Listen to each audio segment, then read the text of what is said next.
Get comfortable. For real, pillow behind your neck, blanket up to your chin. We're going to a morning that never had a snooze button, where survival was a to-do list and breakfast was a gamble. The year is 476. CE, you wake before the sun because the cold wakes you first. The air gnaws your nose. Your breath ghosts the room. Your mattress is a sack of straw that protests every shift with a crackle. And the wool blanket carries the biography of a sheep lanolin smell, burrs, smoke. The roof above you drips through 3 patient leaks into an iron pot, a clay bowl, and a dented helmet with a split rim. Somewhere under you, a beetle makes decisions. You are not in Rome, but in the empty place where Rome used to be one of 1,000 villages that once orbited its gravity. Memory's a strange thing. Your grandparents still talk like roads have names and taxes have schedules, like letters can catch you from a distance. But the roads are grass now, the taxes change with the weather, and letters are something monks whisper about. The Empire's operating system crashed and no one kept the manual. Your house is wattle and daub, an apology. The hearth is a low black mouth. Your father crouches there, coaxing fire from last night's red bones, hair tied back with a thong that used to be a sandal strap. He doesn't glance up, he's listening, in that early morning way farming people listen. Through the ground for rain, through the wind for voices, through the belly for hunger, up, he says, which is both invitation and verdict. Get the bean hooks. There's no bathroom mirror, no toothbrush, no coffee. You splash your face from a bucket and that counts as every beauty regimen in one. You chew yesterday's crust dipped in small beer because boiled water is a luxury and water straight is a dare. Your mother presses the crust into your hand with fingers already cracked from lime and brine. She's been up long enough to gut a fish that wasn't yours yesterday and is yours today because barter is the only bank that never closes. When you step outside, the village is an island of breath steaming in the dawn. 15 families and every single one within shouting distance because distance is danger. A small timber church sketches a cross against the sky. Its bell is a pan hung from a beam. Father Ethel who reads, and that makes him half wizard and half rumor taps the sky with his eyes and says, weather, everyone knows that's a sentence. Not a word. The world looks simple, but it's complicated by scarcity. The bean field isn't just beans. It's winter meals, it's rent in kind. It's the taxes a bishop's man pretends are God's idea. It's whether you'll have the energy to bury your neighbor when the pond ices over. You walk out carrying hooks that are really sickles, too dull to argue. A shout, not the good kind, from a child who's found a lost goat. The kind that tells your spine to choose between running and freezing. You and everyone else converge on the track where it happens. 30 horses and a man in a mail shirt worth more than your street. He doesn't dismount because messages don't sit. Rivers crossed, he says. His accent makes the words sound like cracked wheat. Alaric's men. Smoke along the east ridge. Alaric is the name you give to fear to make it manageable. He's one of a dozen warlords with a hill and an opinion, and his crest is not a lion, it's hunger with a spear. The rider says the bishop wants families to the old Roman villa. The bishop wants, the bishop commands. The words have started rhyming lately. You can see what's left of the old world in that rhyme. Church, where Senate used to be. Latin, where law used to be. Utterly certain men reading out of books where soldiers used to shout. The church survived the fire because parchment is patient and bishops know the value of weatherproof buildings. In a practiced movement older than the youngest children, The village folds itself into bundles. Grain in sacks. Salted fish wrapped tight as secrets. Your mother's silver brooch, a family countenance small enough to bury. Your father digs a quick hole behind the shed. If he comes back, the hole becomes a savings account. If he doesn't, it becomes archaeology. The road to the Roman villa is 2 miles and 6 centuries. The walls still stand, thick as anger. People strip marble, people steal columns, but nobody steals walls. They're too heavy to carry and too useful to keep. Inside, there's the bustle of becoming temporarily military. The bishop's men distribute poles with blades lashed on, farm tools turned to pinions. Your father looks at the spear like it's a long handshake with someone he'd rather not meet. You're sent to carry water in buckets that kiss your shins and make your arms feel too short. Father Ethel moves through like a whetstone, sharpening spirits with blessings. He wears a sword today, which is both scandal and necessity. There's a cellar under the villa that smells like old wine and new fear. The women and small children will hold their breath down there when the horn sounds. Nobody says hero. Nobody says glory. They say doors, stones, oil, rope. A practical inventory is almost a prayer when the horn sounds. It's not Roman brass. It's an ox horn with ambition. The first riders appear on the ridge. Their silhouettes are jagged, like they put on armor in the dark. They test the walls with a few arrows, as if the stones might be ticklish. Then they melt backward, patient predators letting panic do part of their work. They don't have patience for long, though. They have fire. Ever seen a courtyard go from brown to orange? It happens fast.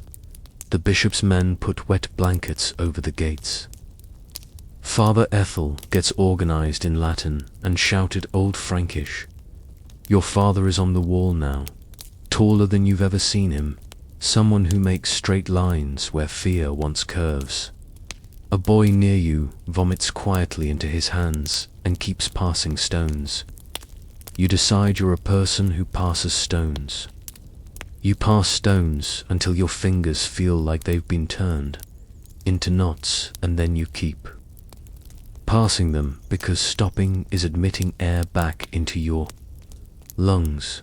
There's a thing about violence at midday. The sun looks wrong, innocent, like it has nothing to do with this. The raiders finally come in, a wave, a shout. They bring ladders and bad habits. Men who were plow owners yesterday are suddenly threshold owners, guarding the place where outside becomes inside. Your father meets a spear with his pallerum, and for a second time stutters. In that second, the world could go either way. It goes the long way. They don't take the walls. They take the ledger. They negotiate with the bishop's man with a short vocabulary. Silver, grain, leave. It's an old contract dressed in smoke. You think of justice because you're young, but this isn't justice. This is math done with fear.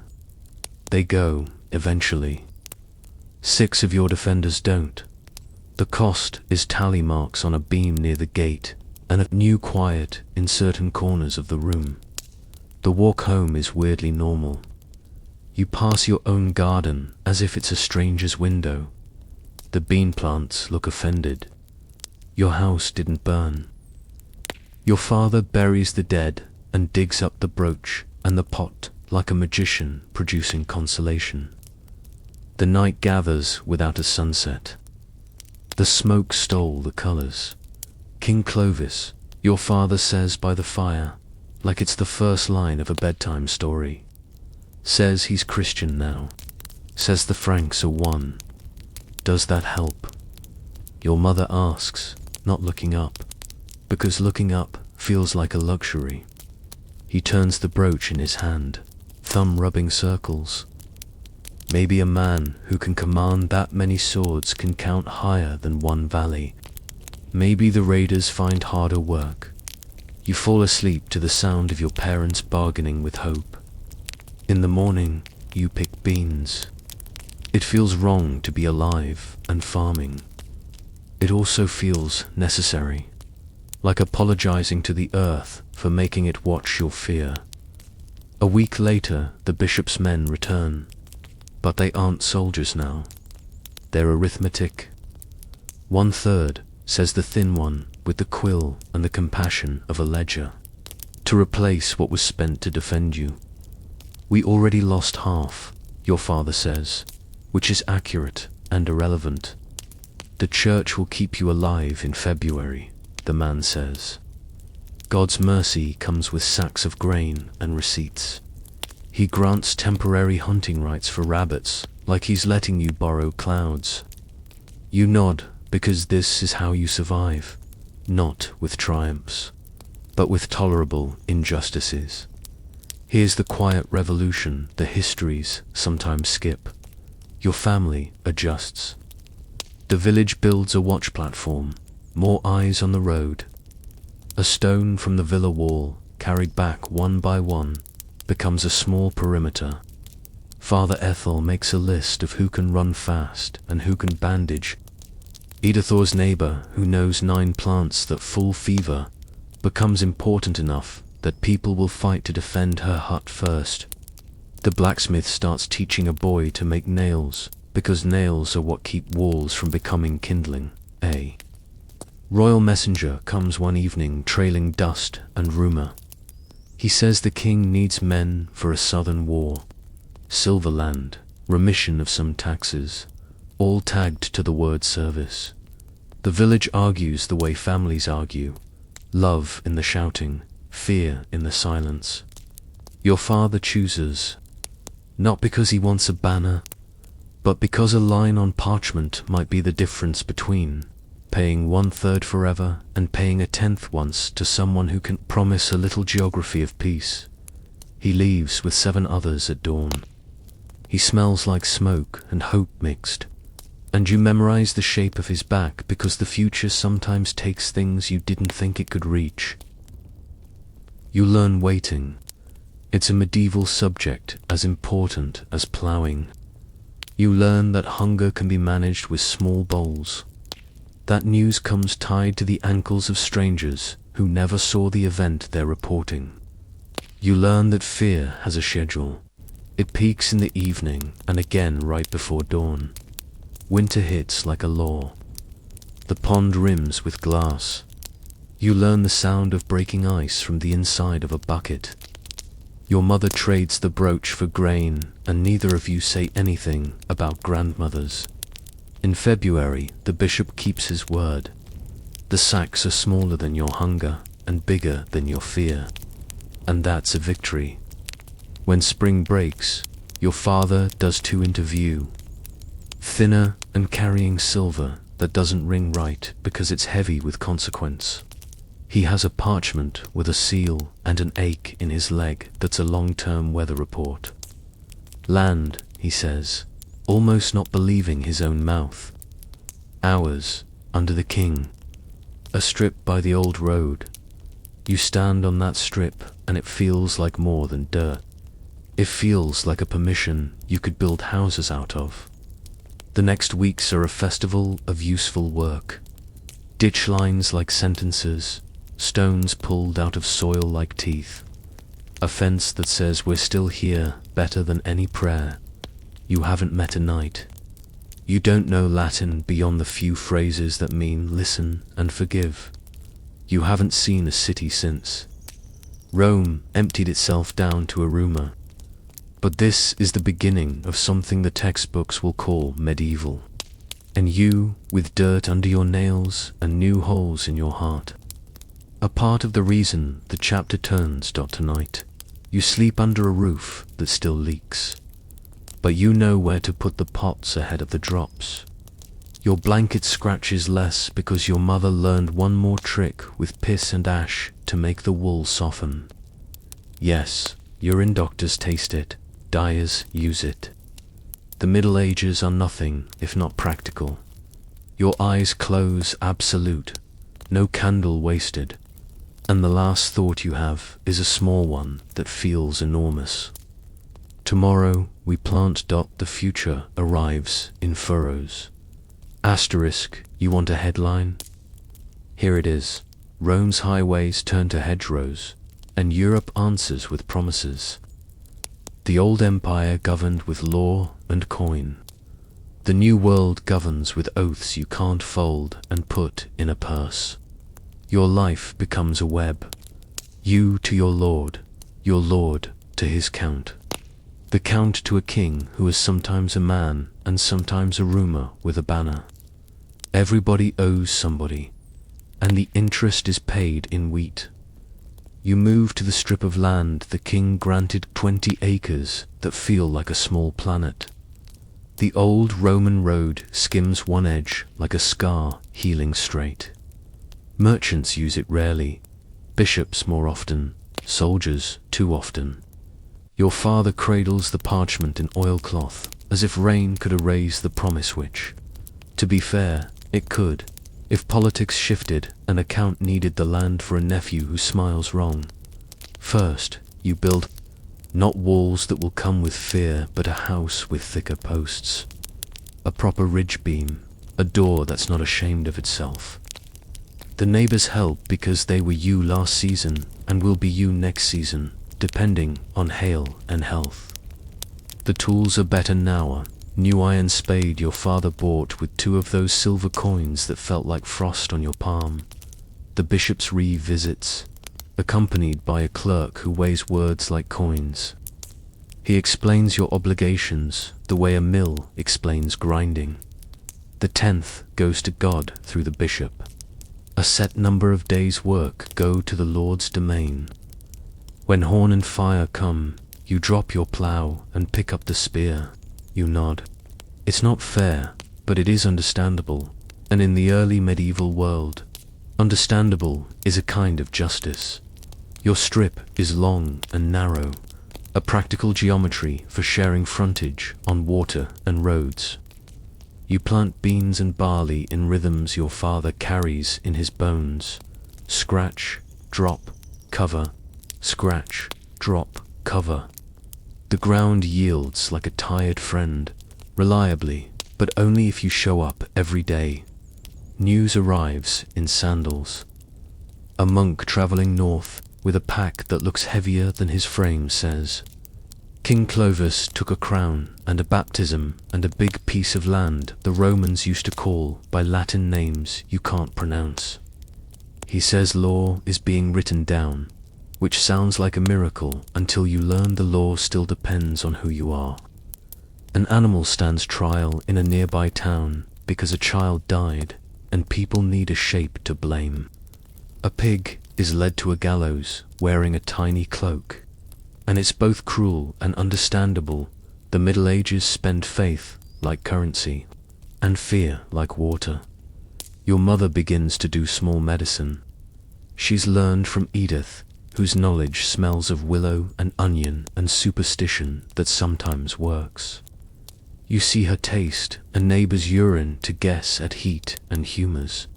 Her face unreadable, then prescribe a broth thin as a secret. It helps the neighbor. Nobody knows why. Maybe because someone stayed and watched. A boy named Wulfric becomes your friend the way boys become friends, by throwing stones at the same stump and then arguing about who won. He can read a little because his uncle was a priest before his hands shook too much for letters. He tells you that books are a kind of ladder, and you believe him even though you've never been higher than the watch platform. He sketches a clumsy fish in the dust and says it's a coded sign for Christians from older days. And you understand something about communities. They survive by recognizing each other at a glance. Raids still happen, but they change flavor. The nearest lord, a man with good boots and a scar that looks like a stitched river, patrols the roads with a dozen riders. They're not knights like stories will later sculpt no plate. No banners snapping like promises, just men with mail shirts and a way of looking that measures everything for usefulness. They stop at your house sometimes. Your father feeds them because he's not an idiot. In exchange, their eyes stay on your ridge when smoke rises from another. This too is an oath, bred for vigilance. One summer you learn famine's language. Rain stands up and leaves. The sky becomes a taut drum that won't play the right song. You wake to dust and go to sleep to dust. The bean plants sulk into stalks that look like unbrushed hair.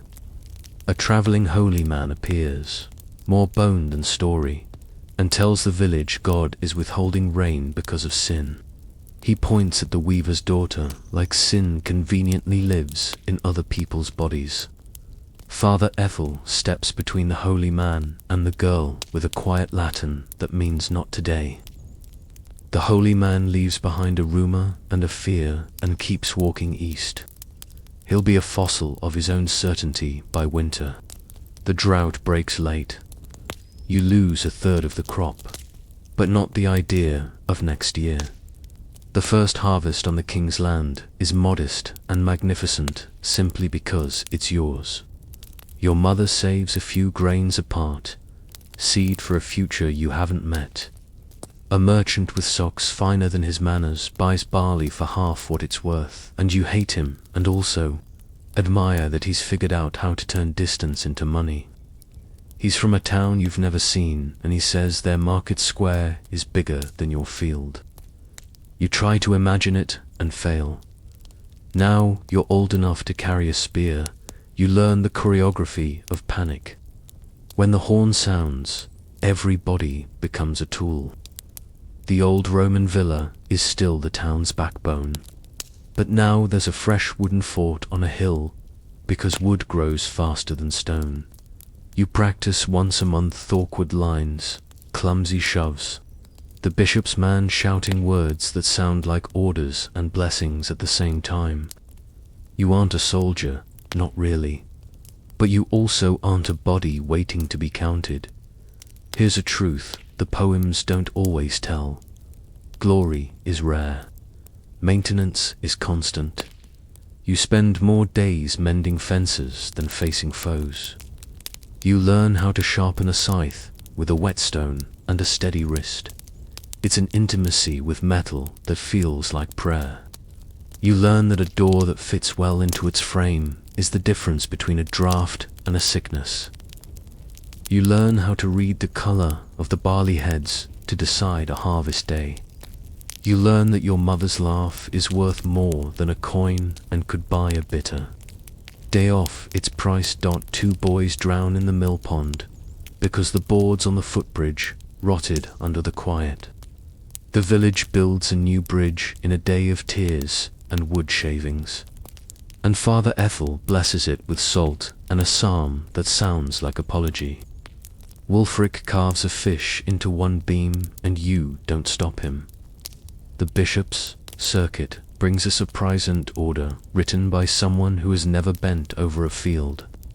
No peasant is to hunt stag or boar in the Lord's forest on pain of fine, then flogging, then worse. The wood is full of meat with antlers that looks like prayer answered, and now it's illegal. Later, the bishop's reeve returns with a temporary permit for rabbits because the last raid stripped grain stores to the floorboards. Mercy, when it happens, is often a footnote in the same ink that wrote the cruelty. At the edge of your land. A pilgrim carves a scallop shell into your door jamb as thanks for a night on your floor. He's on his way to a shrine where a saint's bones watch over a town that sells bread and forgiveness by the loaf. He leaves behind a smell of sweat and frankincense. A story about a bridge in Spain so long it needs a bell to tell it when to stop, and a lice comb. You're not sure which is most valuable. Your father's leg stiffens into a calendar. He can tell rain by the ache now. He can tell cold by the way the ache moves. He starts teaching you the math of obligations as if it were a tool. This much to God, this much to the Lord, this much to seed, this much to hunger. What remains is ours. What remains is freedom. One night you catch your mother smiling at a single candle the way people smile at stories. It's bees, she tells you. She's learning to keep hives from a widow who still talks to her husband as if he's in the oven heating bread. Honey means sweetness in a year that didn't deserve it. Wax means light that doesn't spit and sputter like rushes. These small technologies are the quiet revolutions that don't make it into kings. Chronicles, bees reinvent evenings. A messenger from farther north brings more than rumor. He brings a monk with good Latin and better patience. The monk opens a leather satchel and shows the village a book, a real one, with pages that whisper when you turn them, bound in skin with buckles like small gates. He reads a page that talks about a king who decided right from wrong in a fair where a woman sold onions and a man stole them.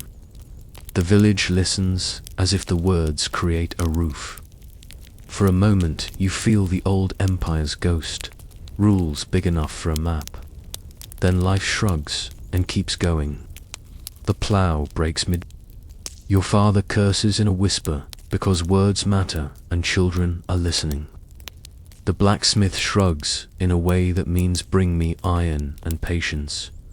Wulfric breaks a tooth on a pebble in bread, because stones are everywhere they don't belong. A cow calves twins and both live. 2 miracles in 1 yard. Not long after, you learn about taxation of bodies. The Lord's steward counts male shoulders the way a butcher counts ribs. He needs soldiers for his lord, who needs them for his count, who needs them for a king who wants to be the kind of word that makes raiders take alternate routes. You go because refusing isn't a future. Your mother packs a lump of cheese wrapped in cloths and a prayer wrapped in silence. Training is a field with men in a line and a realization that your legs are part of the state. A veteran with scars like plowed fields shows you how to plant your feet so a charging horse can't harvest you. He teaches you to put the butt of your spear in the ground and your fear in your stomach. He teaches you a bad joke about bishops that makes you laugh and then look around to make sure laughing isn't illegal. You march God. You march learning distances with your heels. The world grows larger. You see a city that didn't die, with walls like stubbornness and markets that look like the future showing off. You see a bridge held together by tolls and curses. You see a river moving like a paragraph you could read if you knew how. When the fighting comes, it's loud and confusing and mostly mud. You don't become a hero. You become someone who stays in line when staying in line is the only trick that works. After weeks, you return not triumphant, but intact. The steward gives you a coin and a nod and a permission to be tired. You walk back up the Roman road that keeps forgetting it's old. Your mother cries in a way that uses no sound. Your father grips your forearm, and in that pressure is every word you both don't say. The field is still there, your true wealth waiting, with a look that says so. Shall we? And you do, because this is the hunger bargain. You give labor upward and receive protection downward. You give seed to the ground and receive breath back. You give days to fear and receive nights where a candle burns without complaint. You are building something you can't yet name, something later generations will call a civilization, as if it arrived all at once. It didn't. It arrived like this, fence by fence, oath by oath, bread by bread, on a wind-polished evening. You walk the edge of your field and feel the earth firm underfoot. A fox watches from the hedgerow with the look of someone who knows contracts too. Far down the road, riders throw dust like promises. Somewhere beyond your naming, a king plans, a bishop writes, a raider sharpens steel. Your life is a line between them, hand on a haft, heart on a hinge, and tomorrow, of course beans, asterisk. Let's skip forward like a flat stone flung across a lake and watch the rings widen. You're older now, call you Hadric, son of the man who said a tenth to God, a tenth to fear. Your scar from that mud campaign pulls in the rain. Your land is steadier than your luck used to be. And in the far distance, like thunder that takes an hour to arrive, comes a name. Karl, Carolus, Charlemagne, Charles the Great. Pick your language. All of them say big. First, the rumors. A king who doesn't just win fights, but builds after them. A man who likes churches and law, and the idea that something larger than appetite could arrange a realm. Then the proofs, roads that remember they're useful. Royal messengers, Misihu, carry questions and bring back answers. A scribe who pauses in your priest's cottage and says the king is gathering scholars, like a mill gathers water, to grind grain into bread you can't yet taste. Schools, you measure the king's distance in the way your village changes its posture. The lord on the hill now bows toward a court he might actually visit. The bishop's reeve's quill grows longer. Coins show up that other markets recognize silver. That isn't just shine, but shared promise.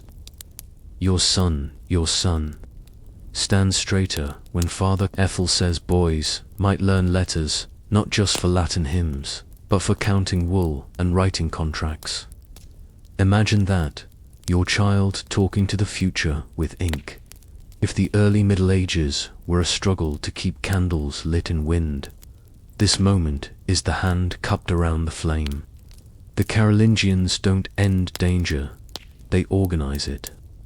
The Avars press from the east like a rumor with horses. Saxons resist baptism like it's a tax. Muslims hold Spain and an idea of empire that will keep Europe honest for centuries. But here, in the middle strip, in towns that smell like wet leather and ambition, order starts to feel less like a visitor and more like a neighbor. Your own fortunes swing the way a new gate does smooth, then squeak, then smooth again. After a quiet year, raiders come, not Alarics. Scruffy cousins, these men move like a thought. They probe, withdraw, return from an angle you didn't guard. You lose a barn, 2 pigs, and worse, a boy who'd only just learned to make laughter sound like responsibility. Grief sets up camp at your hearth and refuses to leave even when you feed it. You rebuild. This is your superpower. You and 3 other families plant poles and set planks and call it a palisade. You dig a ditch in front of it, and the ditch fills with water, and you pretend you planned that. The village installs a bell that's more than a pan. It has weight and purpose. 1 ring for meeting, 2 for fire, 3 for anybody who doesn't belong. The code spreads faster than a disease. And for once, that's good. Then come the Misi Dominicia phrase that sounds like a prayer and acts like paperwork. 2 men, 1 church, 1 sword.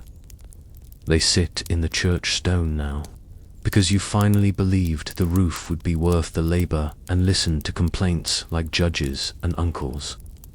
A boundary dispute here, a widow's grievance there. A question about how many days a man owes a lord, and whether the lord can count to 7 without cheating. They take notes. They send letters.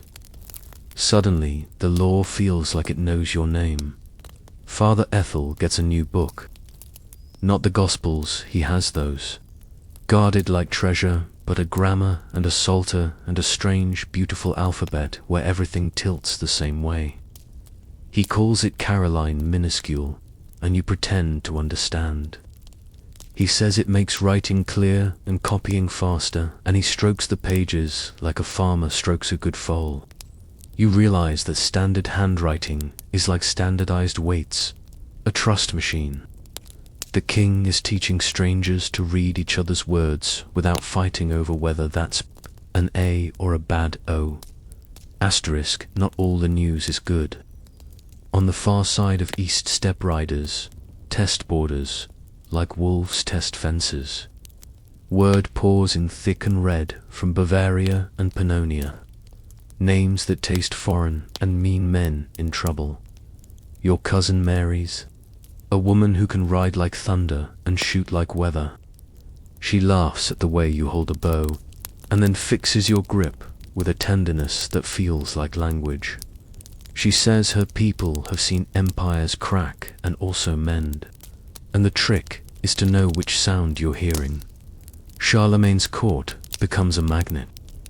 Your son, Leonard, to you gets noticed by the bishop for being able to count aloud without using fingers like a rosary.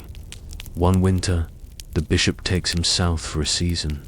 He stays 2 years, and when he returns he's wearing a belt with a buckle that says both I can be trusted with keys, and I know which cupboard they're in. He brings stories, too, of monasteries taught to keep better books than many lords, of a queen who reads, of Alcuin of York who strings sentences so tight they hum. Asterisk. Father, he says, laying a parchment on the table between the bread and the knife, we can sell wool there now. Not just to the next town, but across counties, with a mark that stands up in court. He's breathless with the idea of distance shortened by ink. That spring, he rides with 3 bales and a letter, and he returns with coins that smell like other hands and a promise of more. You look at your field with new eyes. It's not just food. It's currency, it's leverage, it's conversation with places you'll never see. The king's armies keep moving, which means your taxes keep wearing different hats. 1 year, it's coin. 1 year, it's a cart for the army train. 1 year, it's sending Len with the missiles, his neat hand a kind of weapon, contracts sharpened, judgments copied, lists that prevent theft by making it harder to hide. You're proud and slightly terrified. A son who can write can also read when the world tries to trick him. The avars come like a bad memory, fast, precise, plural. Your palisade slows them, then fails in a way that feels like a lesson you'll have to pay twice for. Smoke writes your fear across the sky again. This time you don't hide. You scout. It's a new job in the repertoire of peasants turned defensive network. Your eyes buy time your spears can't purchase. You, and to others, belly through hedgerows, count riders by hoofprints and arrogance, and run in a bent-back stance that keeps you below the grass and above despair. You save lives with whispers. Loss doesn't get easier. You get better at carrying it. Your father dies as he lived with his hand on something useful, the handle of a spade, digging a water channel that will make the lower field more honest. He looks at you and smiles like a task completed. You place him in the earth and you know exactly how deep a grave should be, because you've dug trenches and ditches and latrined your life measured in the removal and replacement of soil. The priest says Latin over him. That means we noticed he was here. Under Charlemagne, building becomes an everyday verb. A bridge that doesn't fall in every storm is a political statement. A mill that feeds 3 parishes in 7 counties is a line in the king's resume. You watch men with hammers lift timbers into an A-frame, tall enough that God could walk through it without ducking. When the church vault closes and the scaffolding comes down, the inside feels like a secret held under your ribstone taught to float. Your household changes with the century. You add a sleeping loft, a door between us and everything else, a table you don't have to cross yourself to eat at because it's not the altar anymore. Your wife, Anselda, keeps bees like your mother did, but with a confidence that turns honey into business. She starts trading wax to the church for candles, and you mutter about God getting the good end of the deal. She taps your ear with her spoon and tells you, piety is a market you should never underestimate. Not all this order stays put. When Charlemagne dies, the rumor arrives first. The wind seems to drop a degree. His son, Louis the Pious, holds the shape for a while, but distances and ambitions were at it like water under a stump. Counts stop waiting for orders and start composing them. Brothers quarrel, as brothers in epic poems always do. You feel it in the taxman's visits, sometimes late, sometimes early, sometimes eager, sometimes distracted. The center is still there. The circumference gets ideas. Then a new wind, literally, from the north. Ships that sit low in the water and high in your nightmares. Men with beards braided for practicality, not theater. Axes with good balance. Helmets with nose guards like exclamation points. They don't bring a doctrine. They bring a schedule you can't predict. They learn rivers the way you learned paths, and suddenly the coast isn't a boundary. It's a runway. You aren't on the coast. That doesn't keep the stories away. A monastery stripped not just of silver, but of songs, scriptoria smashed, texts ash sounding in the wind. Paris pays silver to make ships go away, which feels like losing a battle twice. The Misi return with a different kind of urgency in their saddlebags. Build, faster, together. A chain of beacons goes up on the hills. One tongue of fire can pull a village out of bed 3 valleys over. Information becomes cavalry.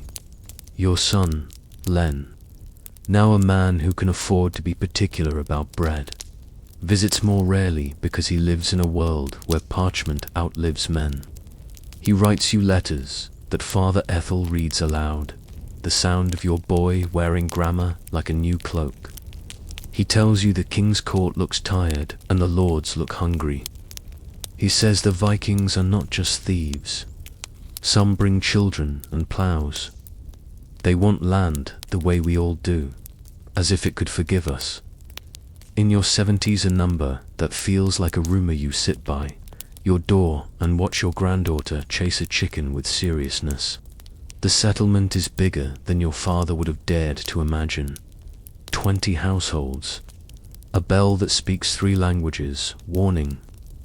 Prayer, lunch. A smithy that sings most hours. A mill that soothed the river and won. The old Roman road has become your town's front porch. Pilgrims leave scallops. Merchants leave complaints. Soldiers leave promises. You leave your chair and walk the perimeter with a stick that used to be a spear. A count rides in with the new government in his saddle. He isn't a bad man. He's a local one. He asks for men and timber and grain, and he offers something feudalism had to learn to say clearly, I owe you, too. He points at the beacons on the ridge and says, when that one lights, I come. He points at the ditch and says, make it deeper. I'll send shovels.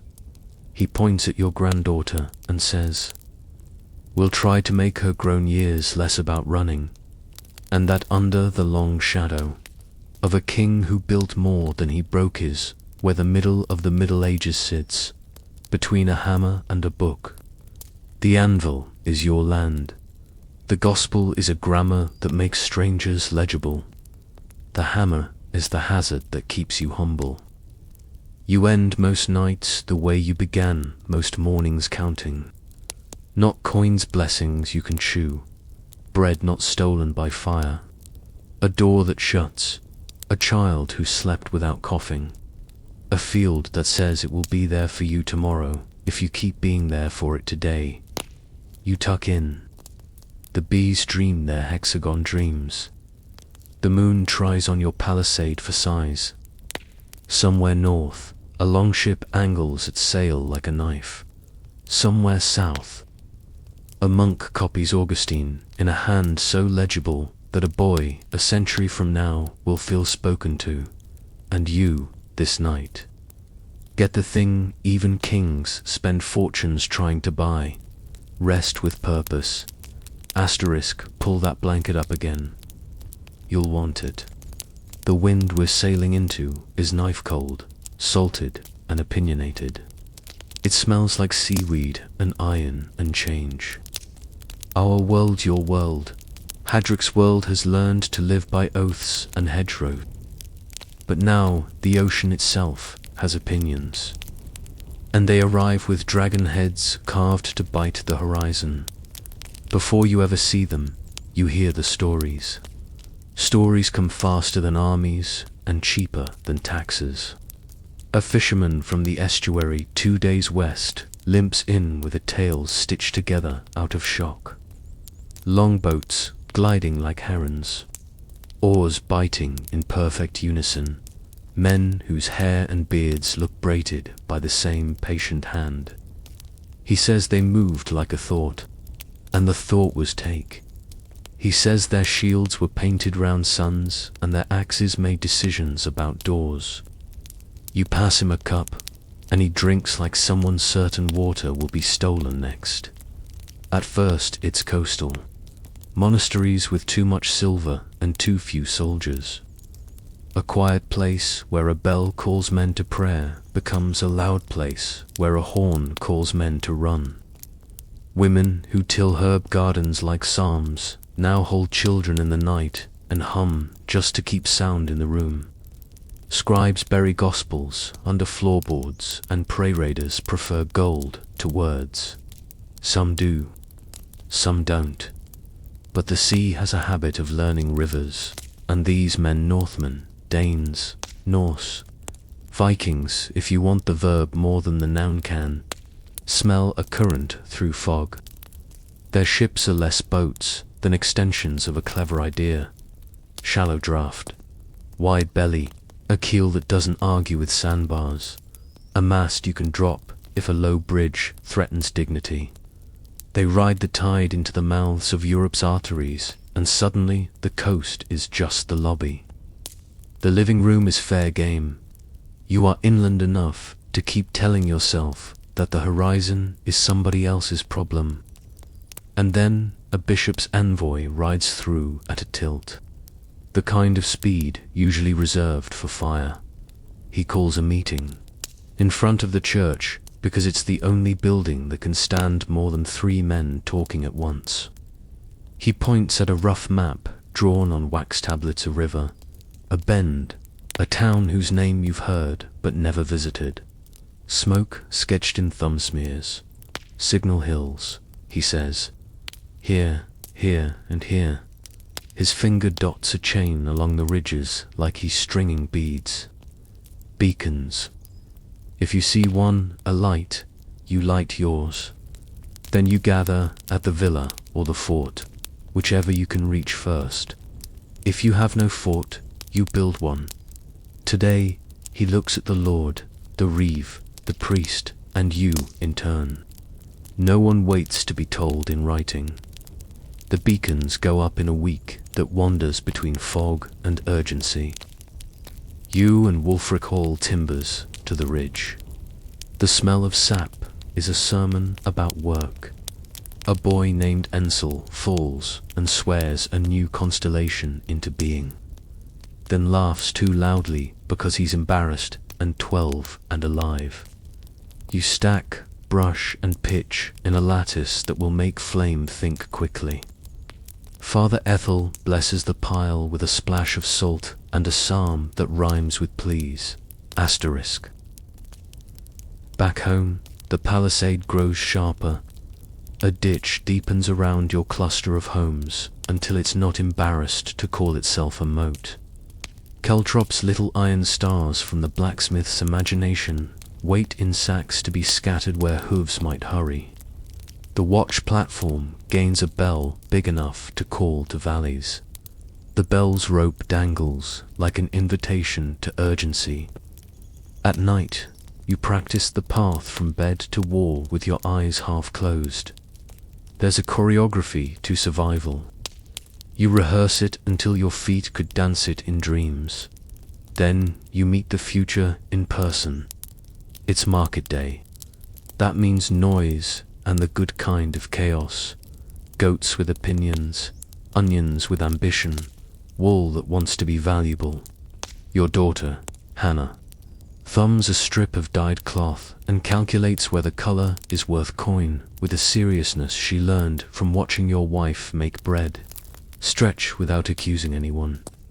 The air is a stew.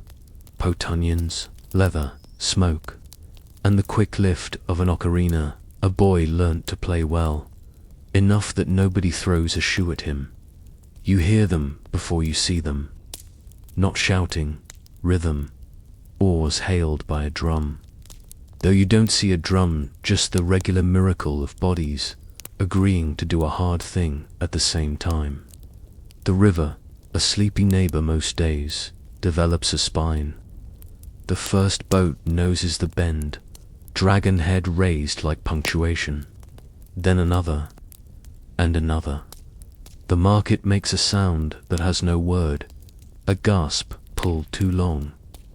Inside, someone shouts, which is the wrong plan and the right instinct. The nearest city's wall is 3 days away. Your wall is for minutes. You and Hannah grab what you can bread, the purse. The ledger Len taught you to value like a son's face, and you run with your feet, knowing every rut. Behind you, the market becomes a page rewritten by axes. There's a style to the raiders. They hit fast. Skip anything that requires explanation. Ignore what would take time to carry. And make for the two things that concentrate value: church and merchant. Your house is not the point. Your people are. The palisade swallows families like a mouth swallowing breath before a dive. The gate thunders shut, and your heart continues to do a version of it in your throat. On the wall, the old lines form. Farmers with polems. A butcher with a spear he calls customer service to shepherds who can swear in 3 languages. Someone hands you a bow, and muscle memory clicks the way relief clicks when you realize you brought in the laundry before it rained. The first approach is audacity with a smile. They ride right up like the wall is a suggestion. One of them calls out in a language you don't know that somehow still sounds like math, measured and sure. He points at the church roof and mimes fire. The priest mimes back something between a blessing and an insult.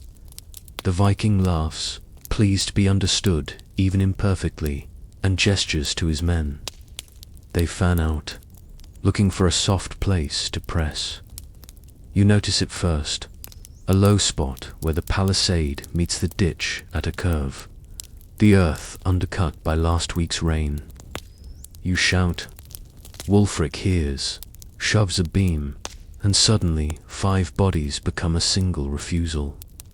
Javelins come in like hard rain. A boy next to you doesn't duck fast enough and makes a sound you will remember longer than his name. You say something to God that priests don't write down.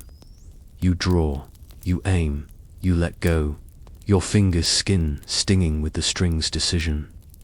Your arrow walks the last yard without you and has an opinion about a raider's thigh. The man falls like a thought dropped mid-sentence. They don't press dumb. That's not their style. They test your edges and learn your temper, then they move. The church takes a spear of flame that licks up the thatch like it's been practicing. Smoke turns the light into old bronze. Inside the palisade, women form chains with buckets, arms running like rivers, faces set harder than iron. Your wife and barks orders with the authority of bread. Nobody argues, because she feeds everyone all the time. Your daughter ties her hair back with a strip of the precious dyed cloth and becomes a soldier of water. The horn on the ridge answers your bell. A beacon impossibly far suddenly isn't. Flame runs ridge to ridge like news with legs. The Count's banner will be on the road before your bucket's empty. You realize in your chest what maps can't show. The beacons are a nervous system and a promise. We see you. We'll come. The raiders notice the beacon too. They calculate in that fast way professional thieves calculate. More soldiers soon, less silver here, other towns less prepared, other churches less vain. A leader whistles, sharp tune note cut through noise, and the retreat isn't panicked. It's expert. They melt from your walls, snag a goat as punctuation, and slide their boats back into the river like lying down into sleep. The dragonheads turn to read the current, and then they are out of bow range and out of your day, leaving behind scorch, silence, and a market reorganizing itself around absence. You count. Everyone counts. Counting is grief's clumsy math. Missing 3. Wounded 7. The church roof, wounded 2, but the nave holds. Father Ethel walks through smoke with a bowl and ashes, tracing crosses on foreheads he can still reach. The Count arrives by dusk, horses lathered, eyes hot. He brings things money can't buy: weight, promise, a plan. He looks at your wall, nods like a craftsman, and says, "Good, higher." He looks at your ditch and says, "Wider." He looks at your people and says, "I'll station 6 here through autumn. We'll make a barracks by the gate." He looks at the river and says nothing, which is honesty. After they're gone, the town eats together, because that's what towns do when tomorrow needs to know you meant today. Bread and a stew that is more comfort than content. A silence when spoons stop. You drink small beer that tastes like relief and smoke, and someone sings a song about a saint who wrestled the sea until it paid its debts.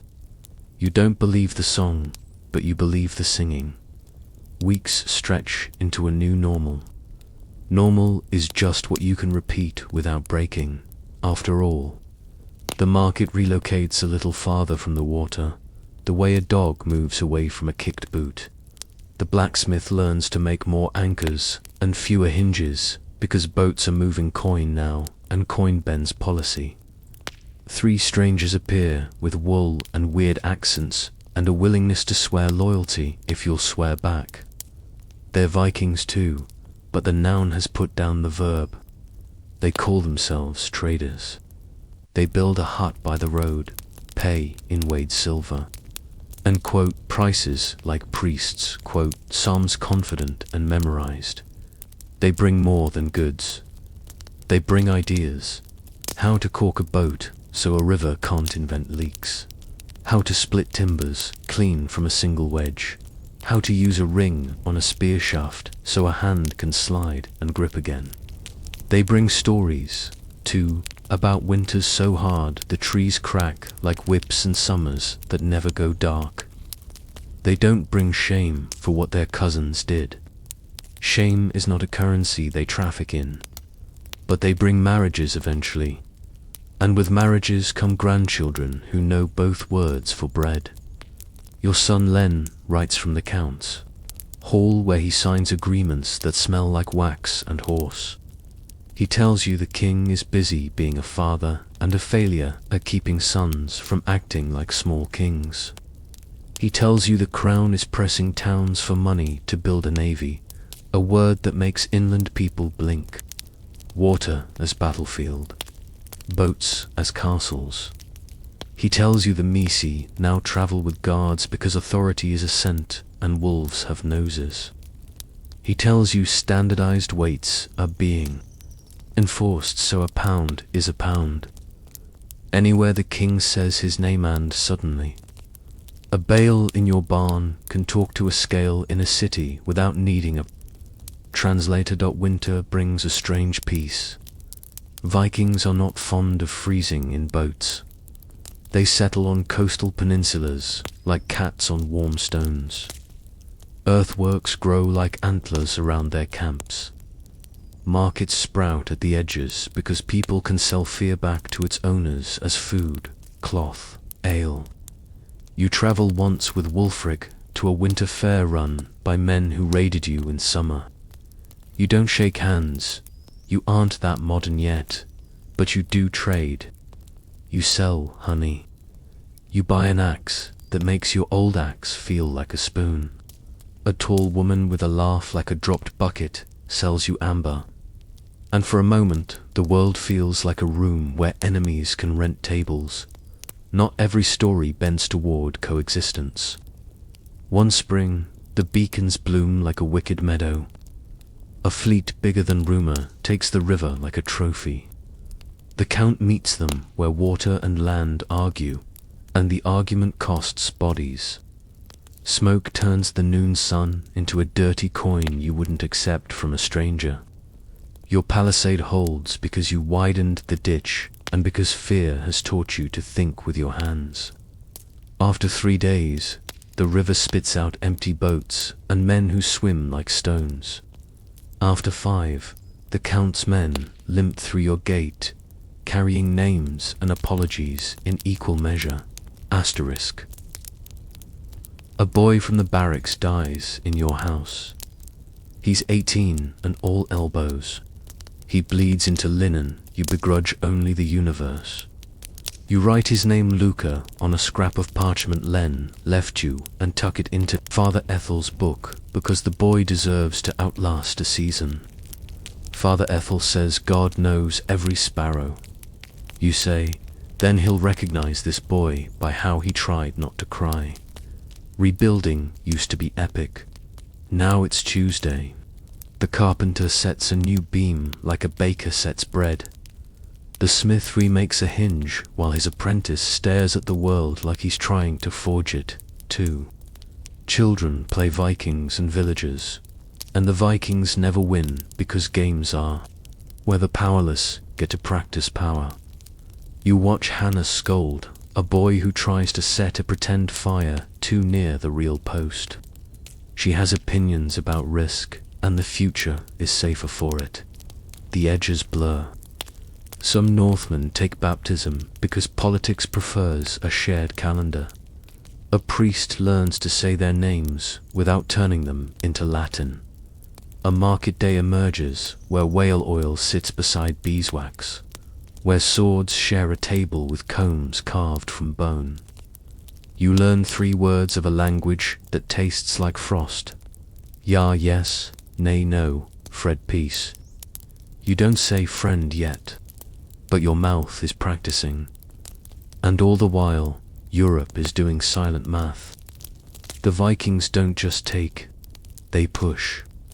They push kings to centralize, counts to drill, villages to wall, markets to standardize, shipwrights to innovate, bell founders to cast bronze you can hear across a valley. They force information to move as fast as boats. Beacons become a telegraph in fire. Paperwork wears chains.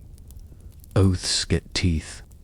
The Carolingian order you loved is cracking, but in the cracks mortar, towns with charters, guilds with rules, kings who need parliaments of some kind to fund ships and walls and roads.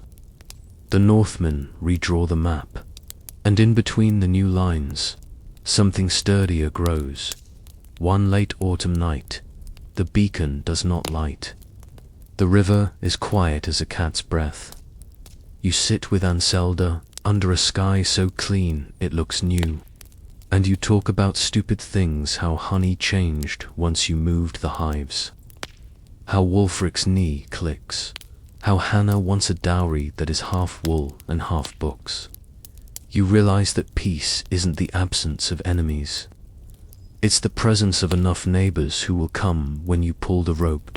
In the morning, Frost laces the ditch, and the geese practice their rude honesty in the sky. On the Roman road, still stubbornly useful, a line of carts rolls past. Timber, iron, sacks of grain, a chest with the Count's seal, and the promise of 6 more helmets by spring. You tip your hat to the driver. He tips his to you. You both know this is how the world wins. Not with a single victory, but with a million courtesies moving in the same direction, and somewhere far north, in a harbor whose name you'll never learn, a shipwright shapes oak with a blade so sharp it thinks it's a whisper. He tests a new keel that will ride waves like a fox rides shadows. He looks up at a sky that keeps secrets and smiles. He does not know your name. You do not know his, but the two of you are busy inventing the same century from opposite ends of a tide. Tonight, you sleep behind a wall you raised with hands that still smell faintly of pitch. The bell rope hangs where your fingers can find it blind. Your daughter's breath counts quiet beside the hearth. The beacons are dark dots along a ridge, like buttons on a cloak. The wind smells of river and wood smoke, and something else the future may be salted and sharp. Pull the blanket up. We sail again at dawn, asterisk, morning breaks, on a world that has learned some hard new words. Beacon, barricade, bargain. The north wind taught them with axes, but the lesson landed deeper than fear. Across the valleys, people are turning timber into statements and hills into punctuation. Walls don't just keep enemies out. They keep stories in the story of who commands, who pays, and who gets to ring the bell that says what time it is. Let's walk that story from gatehouse to marketplace. Your daughter, Hannah, is grown now, quicker with a ledger than most men with a sword. She can thread a needle through boiled leather and thread a deal through a room full of egos. When the Count's steward asks for an accounting of winter oats, Hannah answers with tallies that balance like a bridge. She learned numbers from lens letters and nerve from watching you decide. Again and again, not to run dot today, she stands at the base of a new thing on the hill, stone. It began as a Matanbailey dirt, heaped into a cone with a wooden crown, a yard below, ringed by palisade. Good for a season, like an apology. But wood burns? Every raider knows that, and every widow too. The Count's masons hustle up a replacement word, one quarried syllable at a time. Blocks arrive on ox carts, with wheels thick as pancakes. Men with mallets coax shape from stubborn rock. A lime-kill eats forests and breathes mortar until it is a white dragon sighing. Feels permanent, Hannah says, breathing the dust as if permanence has a smell. The mason laughs through a mouth that has forgotten how not to grin. Nothing permanent but work, he says, tapping a plumb line so the bob stills like prayer. But yes, this keeps its promises longer. He pats a block. Stone remembers. The castle knits itself upward. Keep curtain wall. Gatehouse with a portcullis that says ask permission in iron. Arrow slits peer like suspicious cats. The spiral stairs wind clockwise because most men swing swords right-handed, and the builders prefer geometry to heroics. A well is sunk inside the wall because thirst is traitor number 1. A bakehouse goes in, then a brewhouse, because an army that drinks bad water is an army that writes wills. The yard fills with the grammar of garrison life stables, a forge, a lean-to where 6 men dice away a half-day's pay, because courage likes company. Castles are not just fortresses. They're verbs. They garrison men, compel grain, project rule, collect customs on bridges that were free yesterday. A lord who can raise stone can also raise dues. and the weight that walls keep off a village in raider season can land on it in tax time. That's the medieval bargain, the hunger one polished. Give us your labor and your ear. We'll give you our shadow and our sword. The sword is sometimes late. The shadow never is. Down dash slope, the world answers stone with organization. The market that once sprawled like laundry in the sun now tucks itself into streets. They aren't paved, yet mud does its seasonal miracles. But the ruts have borders, and the borders have names. A row of booths sells shoes, another sells tools, a third smells of onions and money. A cross is cut into the lintel of the fishmonger's stall because the town agreed, after an unfortunate Lent, that nobody eats eels on Fridays without the priest's nod. Bells multiply. The church bell speaks prayer and panic. A handbell in the square speaks commerce. A new bell in a new building tall, timbered, with a balcony for announcements, speaks something late and electric. Council. Hannah hears it and feels her spine move a little straighter. The aldermen gather there, and though no one would call them a parliament, they are. In the way a stream is the beginning of a river inside that hall. A man unrolls a parchment with a ribbon the color of someone else's orchard. The Count's charter. He reads clauses with the crisp pleasure of a person paid by the clause. The town is granted rights market days on Thursdays, tolls limited to named points, redress for wrongs not by ordeal, less hand in boiling water, more witnesses and fines. In exchange, the town will provide men for the walls, carts for the king when the king remembers this road, and coin when coin is asked and audited and tallied with notches no one may sand away. Sign, the man says, and it is not a request. But here's the quiet rebellion. 3 men sign, and then Hannah steps forward. Apprentice to Master Sebald of the cloth, she says, chin like a blade. Somewhere a man snorts. In 3 years, that snort will be a shared joke. Today, it's a hinge creaking. The clerk's eyebrow hosts a crow. You keep the town's accounts, he says. I keep them in balance, she answers, which is the point. He hesitates, the room a held breath, then nods. Ink shines like new eyes as she scratches her name. When she steps back, the ground under her feet feels different, like it accepts weight it used to ignore. Because here's what's happening in every town with enough people to argue productively. Guilds. At first they are brotherhoods and bake sales. Funerals and feast days rolled into one.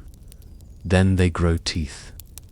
The weavers form one and draft rules at a table sticky with ale, who may call himself master. What a warp must be, how tight weft should run, what dyes are honest, what widths count as fair. Apprenticeship becomes sentence and sacrament. 7 years. Room and board, cuffs and wisdom in equal measure. A belt knife only after the 3rd year. A day off only if the master's wife says your stitching looks like it came from a sober hand. At the end, a masterpiece, a length of cloth that makes the guild elders nod without checking the back too long. If they accept it, you hang a sign. If they don't, you add 1 more year to the price of your name. Asterisk. The guild seal appears on bales, and on the butt ends of boards, and on cheese wheels that met the salt properly. It's a brand and a promise and a threat. Sell outside the standards, and you'll stand outside the walls at market time, which is worse than hunger because it remembers. Hannah sits at the edge of meetings, taking notes like a thief, stealing ideas to sell back to the town as policy. She convinces the guilds to fund a night watch, not because they love safety, but because thieves who steal from one stall will steal from them all if streets get dark, and the bellman sleeps. She drafts an ordnance fare, waits at every booth on the blacksmith, grumbles until she shows him how standard measures make his iron travel farther. Trust, she says, tapping a new set of stamped brass weights. The invisible road, the heavy plough cuts the earth like a better sentence. The horse collar sits on a chest instead of a neck, and suddenly horses pull without choking. A three-field rotation turns fallow from idleness into strategy. Winter wheat, spring barley, a season of beans that sing nitrogen back into soil like lullabies. Watermills multiply, their paddles slapping time into rivers, grinding grain, and then, as someone gets clever, powering bellows for smithies and fulling hammers for cloth. The town smells like wet wool and new money.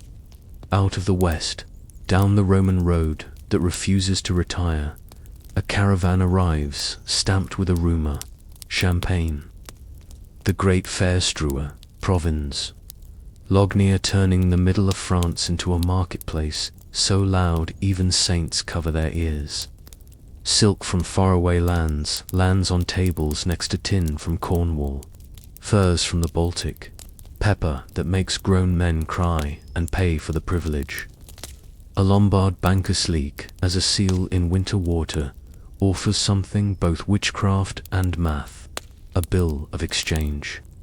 You hand him coin here. He writes a letter. A cousin in Genoa hands your agent silver there. No bandits, no bad roads, just ink and trust. Hannah studies the script like it's a door that leads to a second door. She can feel Europe's spine aligning. Words move money, she says that night, sitting by a candle whose flame hugs its wick like a secret, and money moves stone. She's right. The church up the lane swallows its old walls in new. The thick Romanesque round arches like ox carts for God lift into points. You've never seen anything like it. Ribs of stone that sprout from pillars and leap to the vault like deer clearing a fence. The master mason shows you a model made of twigs and wax, buttresses that stand outside like helpful cousins, pushing back the roof's fall. Gothic, someone mutters, meaning barbarian. The name will become a compliment later. But for now, it's just a word people spit when they're scared of height. Scaffolding laces the sky. A hoist creaks like a door no one can close. Stained glass arrives in crates, tiny pieces of sky set in lead lines that look like writing. When the sun strikes the nave, the floor fills with honeyed light and children walk into colors like puddles, trying not to laugh in a place where laughter is supposed to be a different shape. With beauty comes policing. The king's officer rides through in mail that sits like inheritance and reads out an assize of bread prices, capped by weight. Fines for light loaves, stocks for bakers who sell air. People nod, then argue later at the alehouse because grain remembers its own price and doesn't care who the king is. The officer also announces trial by ordeal is out of fashion in places where men can read. We prefer oaths and witnesses, he says, which is funny because the whole world is built on oaths, and the problem has always been the witnesses. Still, fewer boiled hands is progress you can hold. In the keep, chivalry invents itself. It's part horse show, part weapons practice, part theatre. It smells of sweat and romance. A troubadour arrives with a lute and a vocabulary of longing that makes ladies nurse their cups and lords glare into theirs. Courtly love is a game everyone plays with rules nobody agrees on. Hannah listens from the back and rolls her eyes, then writes a contract for a dowry that will keep a girl fed when a knight gets clever with his vows. Poetry is nice. Enforceable clauses are nicer. Serfs still kneel in fields. And men still take too much rent out of fear of famine rather than in pursuit of evil. But power, lately, must argue for itself. The Count can't just widen his hand and call that law. He needs parchment and a seal and the ritual of reading it aloud where townsfolk can hear and judge and grumble. He needs to consult, and you can hear the word acquiring muscle. It won't become consent for a while, but it's lifting weights, one spring. A commune is declared in a city 3 days away, bells for freedom, shutters banging like applause. Men swearing to defend each other against whoever forgets their people. The bishop sulks. The Count fumes. The king squints at a horizon full of new responsibilities. The city gets a charter. The charter gets clauses. The clauses get teeth. Someone sends Hannah a copy. She reads it like love letters used to be read, mouth nearly moving. When she hands it to you, her fingers tremble. They wrote it down, she says. They wrote us down. Not all is assent. A bad harvest tears a page out of your ledger and sets it on fire. Men eat acorn meal and say it tastes like penance. A rumor of saints' bones sparks a pilgrimage that empties purses that should have bought salt. A miller cheats and is pelted with the cheap grain he sold as dear. Someone whispers that foreigners bring plague, though plague is still biding its time. Father Ethel dies, full of years and words, and the new priest is earnest and raw and says a mass that forgets which page comes next. The town forgives him because they remember forgetting entire centuries. Hannah marries late to a man whose hands are ink-stained and sure.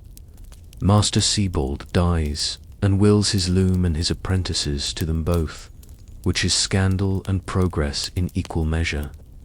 At their wedding feast, the guilds present gifts, not of plate and pride, but of tools.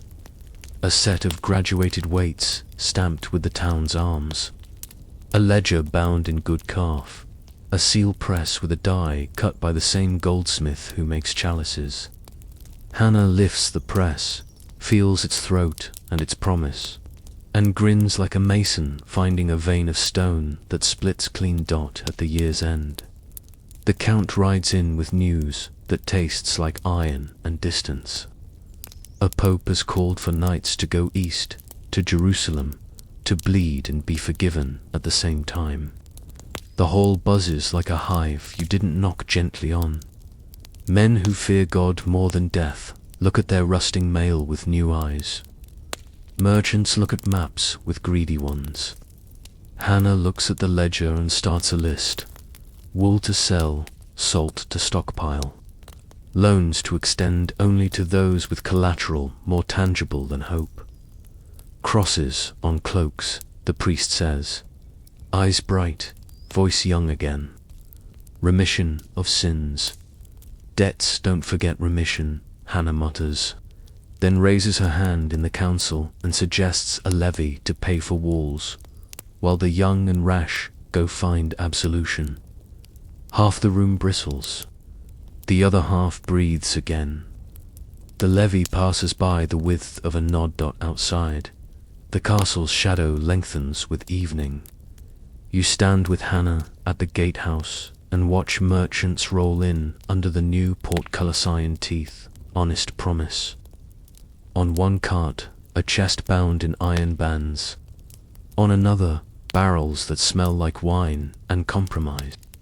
On a third, bolts of cloth whose dye glows like sunset held down and persuaded to stay. Stone, Hannah says, touching the gate.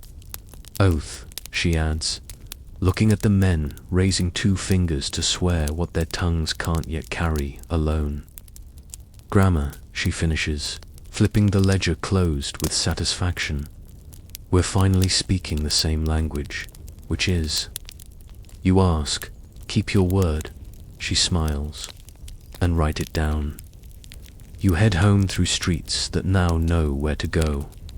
A dog barks because dogs are the same in every century. A boy chases a hoop because boys invent wheels the day after they invent boredom.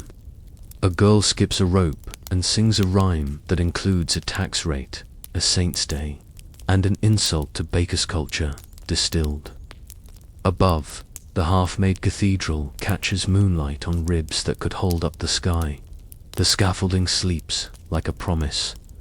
You tug your cloak tight and step into your doorway, a piece of the wall that keeps more than wind out.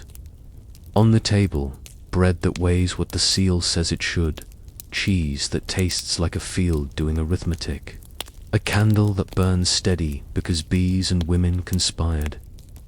On the shelf, a bill of exchange that says money can travel while men stay, a charter that says the town is a person now, a seal that says truth leaves an imprint. The bell tolls the hour. Not God's hour, not the raiders, not the counts. Yours agreed upon, argued into, hammered out in councils and guild halls and kitchens and keeps. The sound is round and sure. For the first time, the night feels governed by something other than terror or whim. It feels governed by arrangement. The Middle Ages didn't climb from ash to order in a straight line. But here, under the stone and the oath, with guilds setting prices and councils setting watch, with masons drawing heaven in geometry and merchants drawing credit in ink, you can feel the slope turning gentle. Tomorrow the bell will ring again. For market, for muster, for mass, for work. For rest, for the grammar of power learning to conjugate, we pull the blanket up. The world is getting bigger. Next we march east, cloaks stitched with crosses and pockets stitched with letters of credit. Bring boots that forgive you. Bring a heart that knows how to keep two ideas at once. Faith and profit, sin and forgiveness, sword and pen. The road to Jerusalem is long, and Europe's future is already selling stalls along the way. Asterisk. The bell that calls men to market now calls them east. It starts, as big things do, with a voice and a crowd. News rides ahead of parchment. His Holiness has spoken at Claremont words, like flint on wool. Struck and struck until all the dry places catch. Pilgrims are harried on roads to Jerusalem. The Holy Sepulchre stands under a foreign banner. Knights who have spent a generation learning to ride in circles around their neighbors suddenly have a target that isn't a fence line or a stew of old feuds. Take up the cross, the priests say, and the phrase does the strangest alchemy. It turns sin into luggage and the road into a cure. Our town listens with more than ears. We listen with ledgers, with granaries, with a new habit of counting consequences. Hannah is on the council bench before the clerk has finished reading the Pope's indulgence clauses. We'll need walls manned while our sons go find absolution, she says. And the murmurs that follow are less pious than practical. The vote is a seesaw heart on one side, oats on the other, until the aldermen settle on the hinge. A levy for watchers and repairs. A stock of grain bought ahead of price spikes. A rule that no man leaves until his household is provisioned for a year, and his apprentice has a roof to sleep under. Needles go to work. Cloaks sprout crosses, red cloths stitched onto drab wool. Men try not to look too pleased to finally wear sanctity where armor shows. The priest blesses spears, and the old blacksmith who knows which heat hardens and which merely shines blesses. The priest with a look that says sharpening is the real prayer.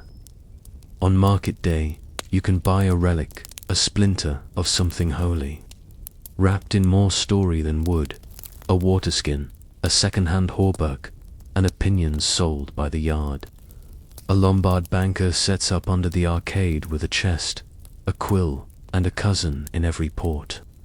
He offers letters of credit, murmuring a word that tastes like sorcery and safety at once. Transfer. Hannah reads the chalkboard rate with eyebrows that calculate. Coin is heavy, promises are light, she says, and talks 3 merchants into pooling capital for a wagon train that will shadow the Crusaders south. If we're going to risk lives, we should at least risk profit wisely. She writes contracts, repayment in pepper or coin, interest forgivable in the event of death. Her husband argues for half interest retained anyway. She glares, they settle. She drafts a charter for a company of Herald's Cross, and the scribe smiles at the idea that a small town can have a company. The word feels new in our mouths and old in our ambition. They leave in 2 waves, as if the town cannot bear to exhale all at once. The first wave is young and loud, a procession that looks like a fair that forgot to turn around. Flags, pack mules, boots that haven't learned blisters yet. The second wave is smaller, quieter, shoulders already stooped by the weight of decisions. Husbands kiss wives like vows. Boys kiss the air like nothing will ever be bad again. Hannah shakes hands like loans. Roads fatten under the march. Villagers empty their benches to watch an army larger than rumor pass by. At river crossings, a queue of armor and patience forms, while bargemen haggle tolls into catechisms. You go as far as the old Roman milestone, beyond the mill, and then turn back because someone must light the lamps and count the sacks and ring the bell when strangers approach, wearing smiles that don't reach there. Eyes. Letters begin to arrive thin, dirty, precious. They come tucked in the hems of merchants' cloaks, or handed off like hot coals at crossroads, 1 mile per messenger, then another, then another. The first letter is from Jonas, the dyer's son, who writes the way he ties skeins. Tight, neat, sure. We have seen a city that looks like a story started by Caesar and finished by a saint. He begins. And then he tells you about Constantinople. He writes of walls that make our new castle seem like a toy, triple lines of stone marching to the sea. Towers so regular they look like music. He writes of a palace where the floor is a map and the emperor's crown is a chandelier that got bored. He writes of a church called Hagia Sophia, where light falls out of the air in sheets and the dome floats like an idea that refuses to obey gravity. He writes of Greeks whose crosses feel familiar and strange, at once fingers arranged differently at blessing. Bread leavened with arguments as old as the old empire. He writes of a market that sells silk as thin as promises and spices that make soup bite back. He writes of suspicion, the emperor's men counting crusaders, crusaders counting Byzantine caution, everyone counting everyone else's reasons. From Constantinople, the road narrows into a test. Anatolia is not a map, but a series of thirsty distances. The sun learns their names. Jonas's second letter smells of smoke and cumin and fear. We have fought Turks who ride like wind and unspool like thread when you try to catch them, he says. Ambushes, feints, a rain of arrows that turns day into a pinch.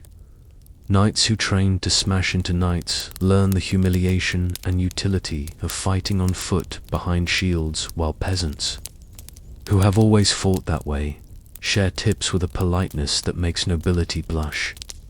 Then Antioch. If Constantinople was ore, Antioch is attrition. Siege is a verb that teaches patience with cruelty.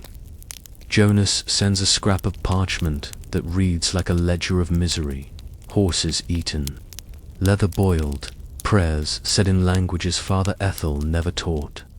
He lists miracles with the same hand he lists casualties, a lance found under a church that some swear is the spear that pierced Christ's side, a gate guard bribed with promises and coin, A night when the sky looked like God clenched and unclenched his fist. Our town hears the triumph and tastes the cost. The priest rings the bell. Hannah rings the bell.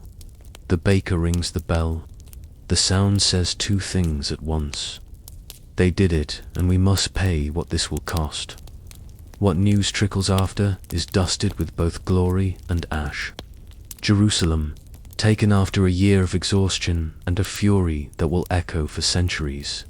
We learn, carefully, that the victory included violence against civilians, Muslim and Jewish alike violence, that cannot be rinsed away by indulgences or songs. Hannah stands in the council hall and says, "We will not tell this story without the hard parts," and the priest nods. And the room sits with the discomfort like a family that has to talk about a son who came home changed. But the road doesn't end with banners on a wall. Roads never end. They braid. Pilgrims follow the army's ruts. Merchants follow the pilgrims. Ideas follow the merchants, and words follow the ideas. Alcohol becomes alcohol, a medicine turned a cordial. Kawa not yet coffee. That will be a later century's thunder, remains rumor and spice. Sugar, once a rare apothecary's pinch, begins to arrive in loaves that look like alabaster and cost like sin. Paper, which came across deserts on caravans that carried algebra and astronomy in their saddlebags, finds its way into our counting house, where Hannah rubs the fibers between finger and thumb and says, "We could make more of this. We will, not yet, but we will." Asterisk out of Jerusalem rises something as improbable as a saint that knows the price of oats, orders. Men who fight and pray under the same roof, wearing white or black mantles with red or white crosses, pledging to protect pilgrims, run hospitals, guard roads.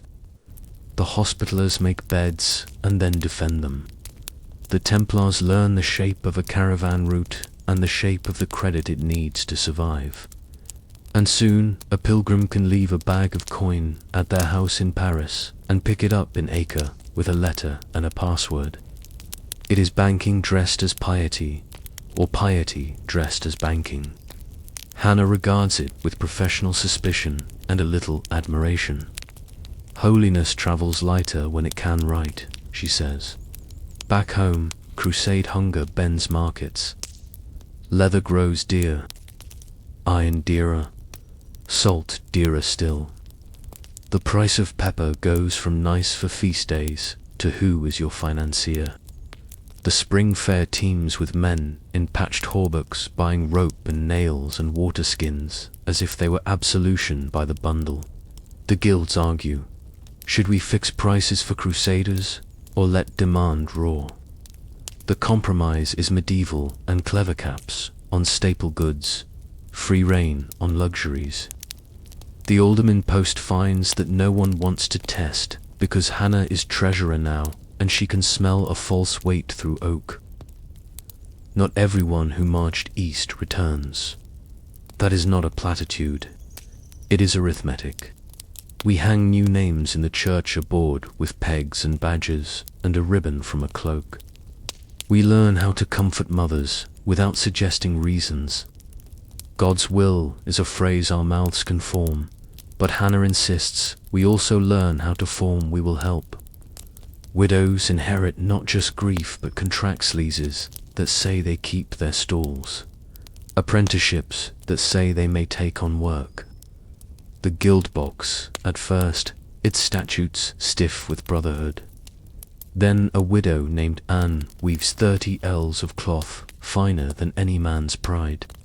And the guild writes a new clause because profit is a persuasive theologian. A trickle of men returns, faces thinned by sun and knowledge.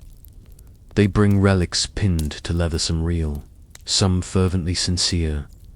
They bring words like bazaar and souk, and describe the way traders their shout in trills that sound like music about prices. They bring a habit of washing that startles their neighbors and then, slowly, rationally, seduces them. They bring stories of Arab physicians who understand fevers as patterns rather than devils, and of Greek texts nobody here has read for 300 years. They bring compasses, or at least news of them, needles that know where north is even when the sky sulks.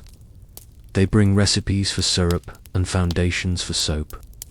They bring humility and swagger and nightmares and a sense that Europe is not the only adult at the table. One evening in late summer, the council meets to consider something that would have seemed ridiculous before banners went east: a guest house. Pilgrims now come north as well as south. The roads are braided both ways. A hospice by the gate would shelter them, feed the sick, tend wounds that tell stories of faith and foolishness in equal measure. Hannah puts the accounts on the table: guild donations, a levy on nights at the inn, a bequest from a merchant who died in Antioch but wanted his money to live here. The priest says the work of mercy is a tithe we owe the century.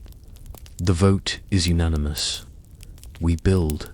Merchants from the sea, townsmen from Venice with voices like knives, and men from Genoa with eyes like ledger start appearing more often. They smell of pitch and advantage. They want wool and timber and grain. They offer astrology in the form of shipping schedules and contracts that read like puzzles with sums buried in clauses.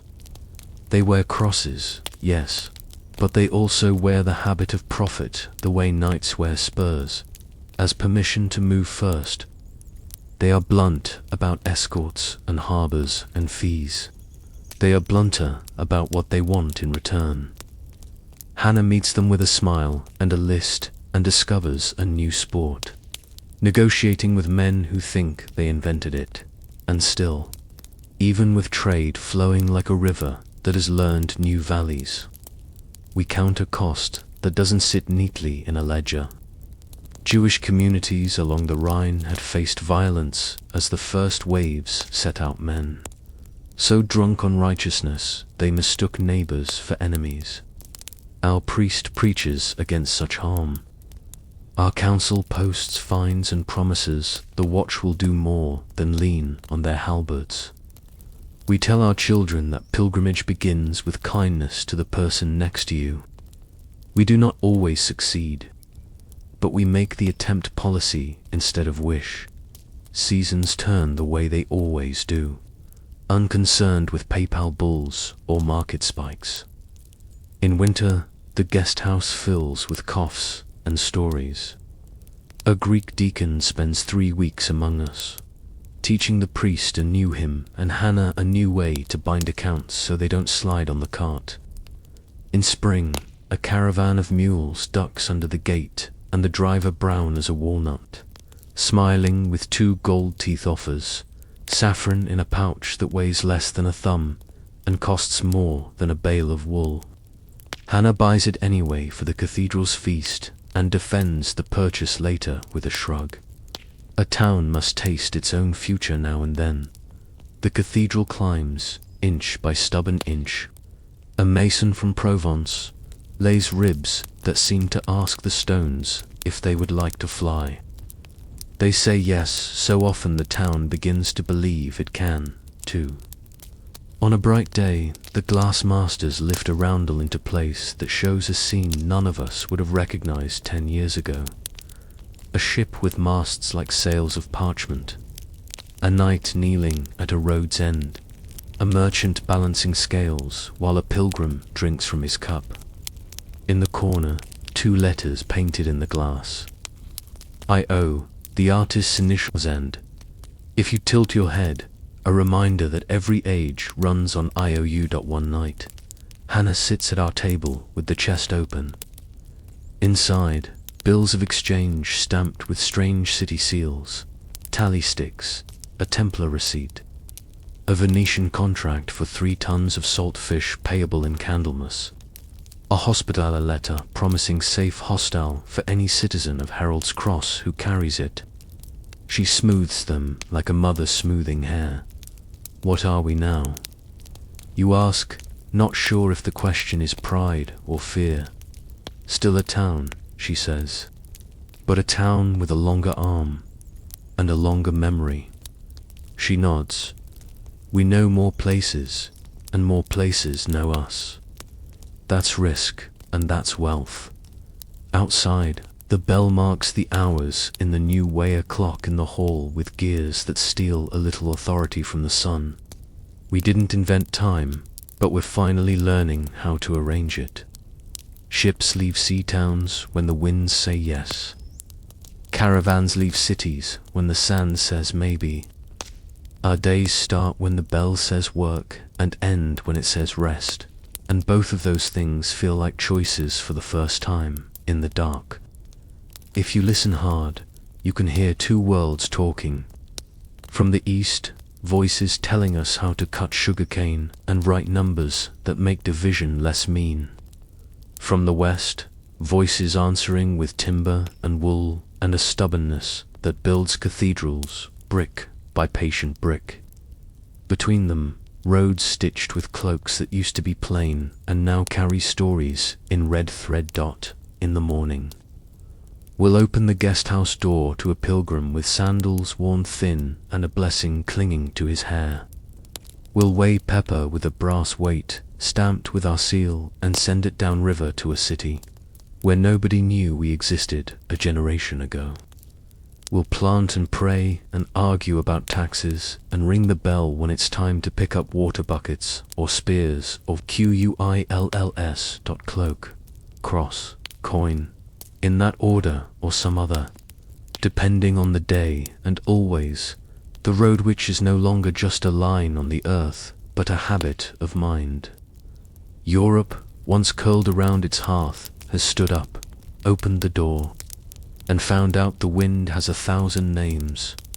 Asterisk morning creeps across Herald's Cross like a hand across a map slow, deliberate, claiming what the night couldn't hold.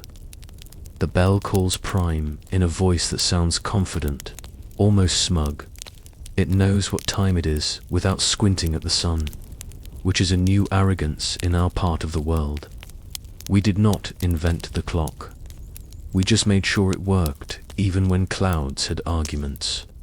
That, right there, is the merchant spirit in miniature, adapting, insisting, if the first crusade flung open an eastern door. Merchants spent the next centuries walking through it in both directions, wallets ahead of swords. Silk and spice are the headlines, yes, but the footnotes, the ones that change everything, are logistics, contracts, habits. Across the continent, towns like ours discover we're not dead ends on old Roman roads. We're waypoints on a network, thus learning to think. Look first to the sea. It writes European history in salt, and right now it's writing Italy with a particularly bold pen. Venice half marsh, half miracle stands on legs it made for itself and strides across the Adriatic the way a spider crosses a brook. Genoa, Amalfi, Pisa names that wear salt like epaulets compete and collude and occasionally collide. They build ships with bellies wide and ambitions wider, cogs with square sails that bully the wind into compliance, galleys that slice and sprint, oars chewing water with synchronized spite.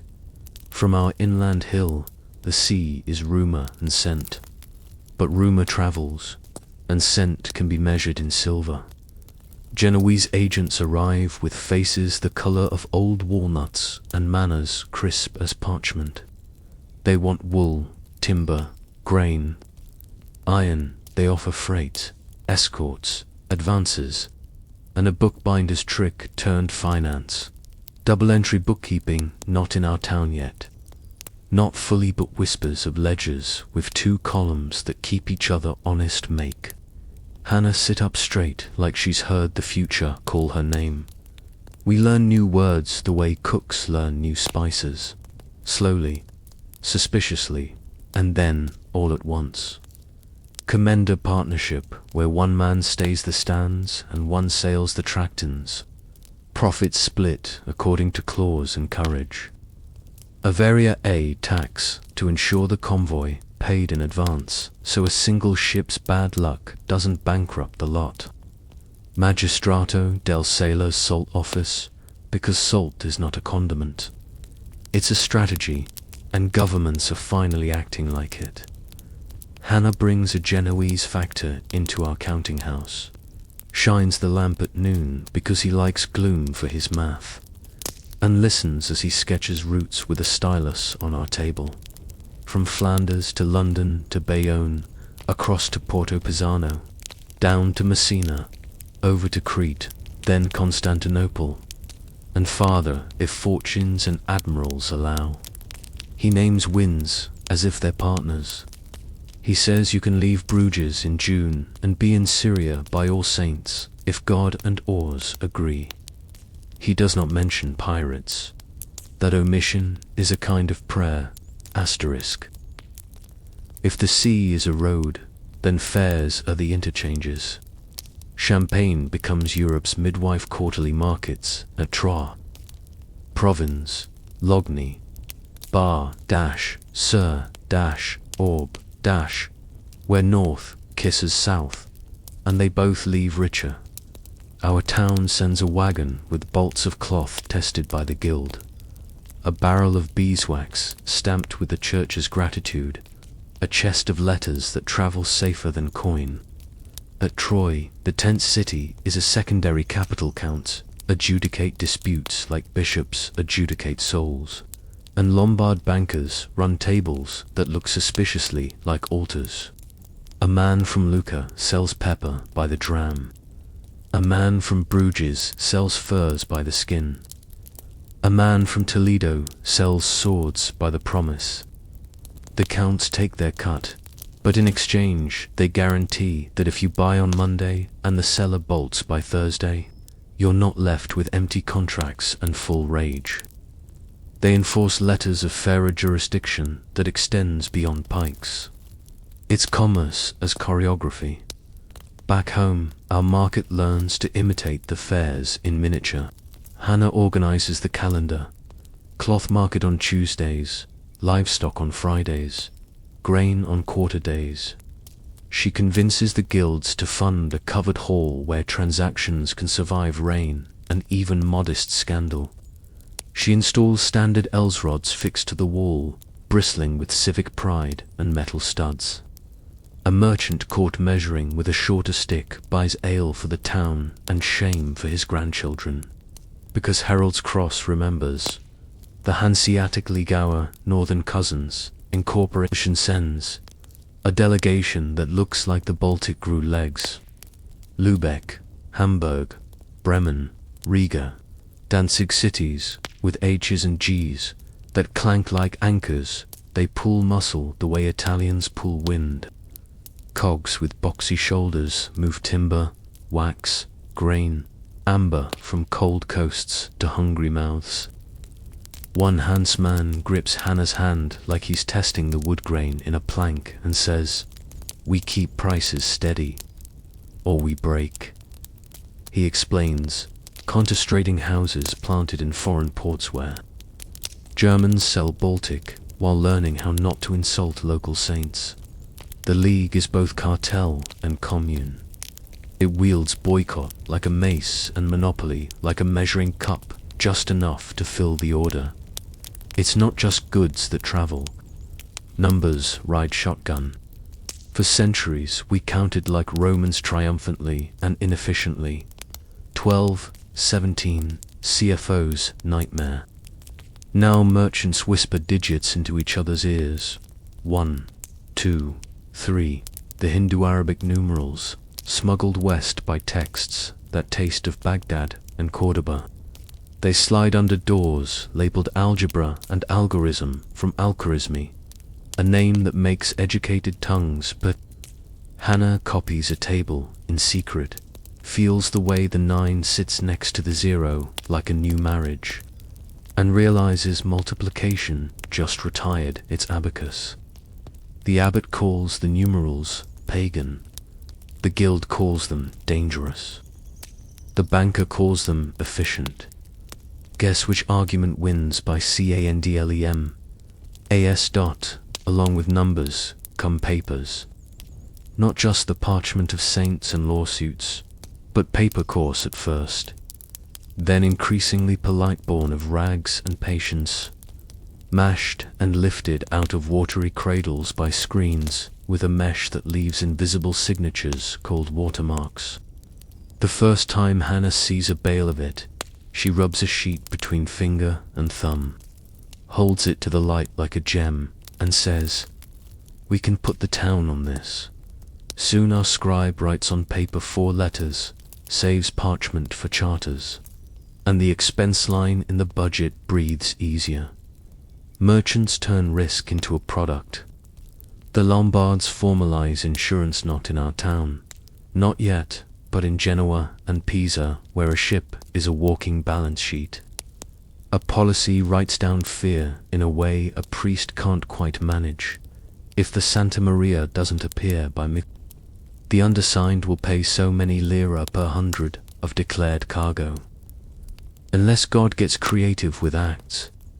Of Hannah reads a sample policy brought by a sailor with stories and a cough, and sees the future in the clause perils of the sea. She starts a mutual aid chest for our merchants. Contributions at each departure. Payouts at each disaster, because waiting for generosity is a bad plan, and writing it down is a good one. Infrastructure becomes religion. Bridges are sermons you can walk on. Our old wooden bridge, which sighed every spring like a widow, gets replaced by stone after a winter flood takes 3 pigs, a cart, and the patience of everyone with a river between them and their dinner. A mason from Normandy sets cutwaters against the current like shoulders against a door. He carves saints into the niches, because traffic and piety share space now. Saint Christopher carries a child across an arch. Saint Nicholas watches the toll box with a bishop's side eye. A huckster tries to sell indulgences to carts. The town posts a sign, by order of council, prayers are voluntary, tolls are not.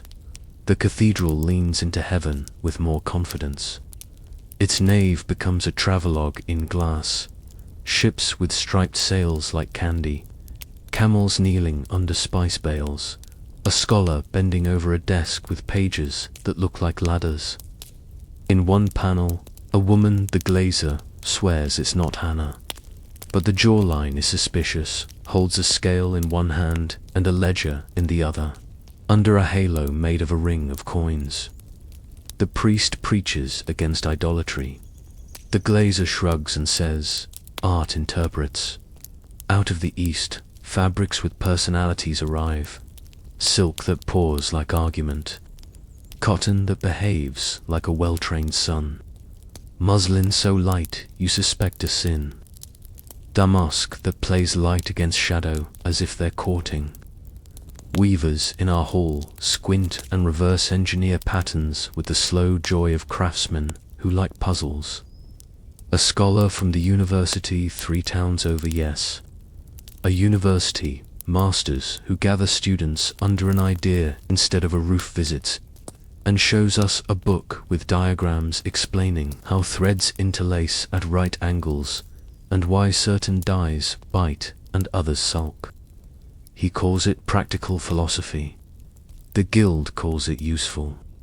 The priest calls it permitted barely. The university itself is a new thing with old bones. Guild of masters, guild of students, an armory of lectures and disputations. Law in Bologna, medicine in Salerno, theology in Paris. Hannah photographs it all with her memory when she visits on business.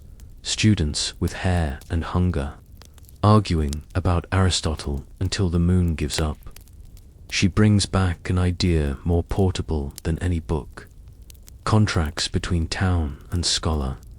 We offer housing that doesn't smell entirely of cabbage. They offer expertise that can weigh bread, measure beams, calculate taxes with less superstition than before. The council creates a town stipend for a young scholar to settle here and teach reckoning. Mothers send their clever daughters as well as their sons. Because Hannah's example has turned aspiration into a local custom. With merchants and scholars come languages. Our market mutters in tongues. A Flemish trader counting cloth into German. A Catalan sailor cursing in a way that makes even the fishmonger blush. A Greek deacon arguing theology with a local priest over stew that burns in a manner all parties agree is instructive. Children soak it up in their ears, then invent a creole right there on the cobbles. Market speak, all nouns and gestures and prices, perfectly functional.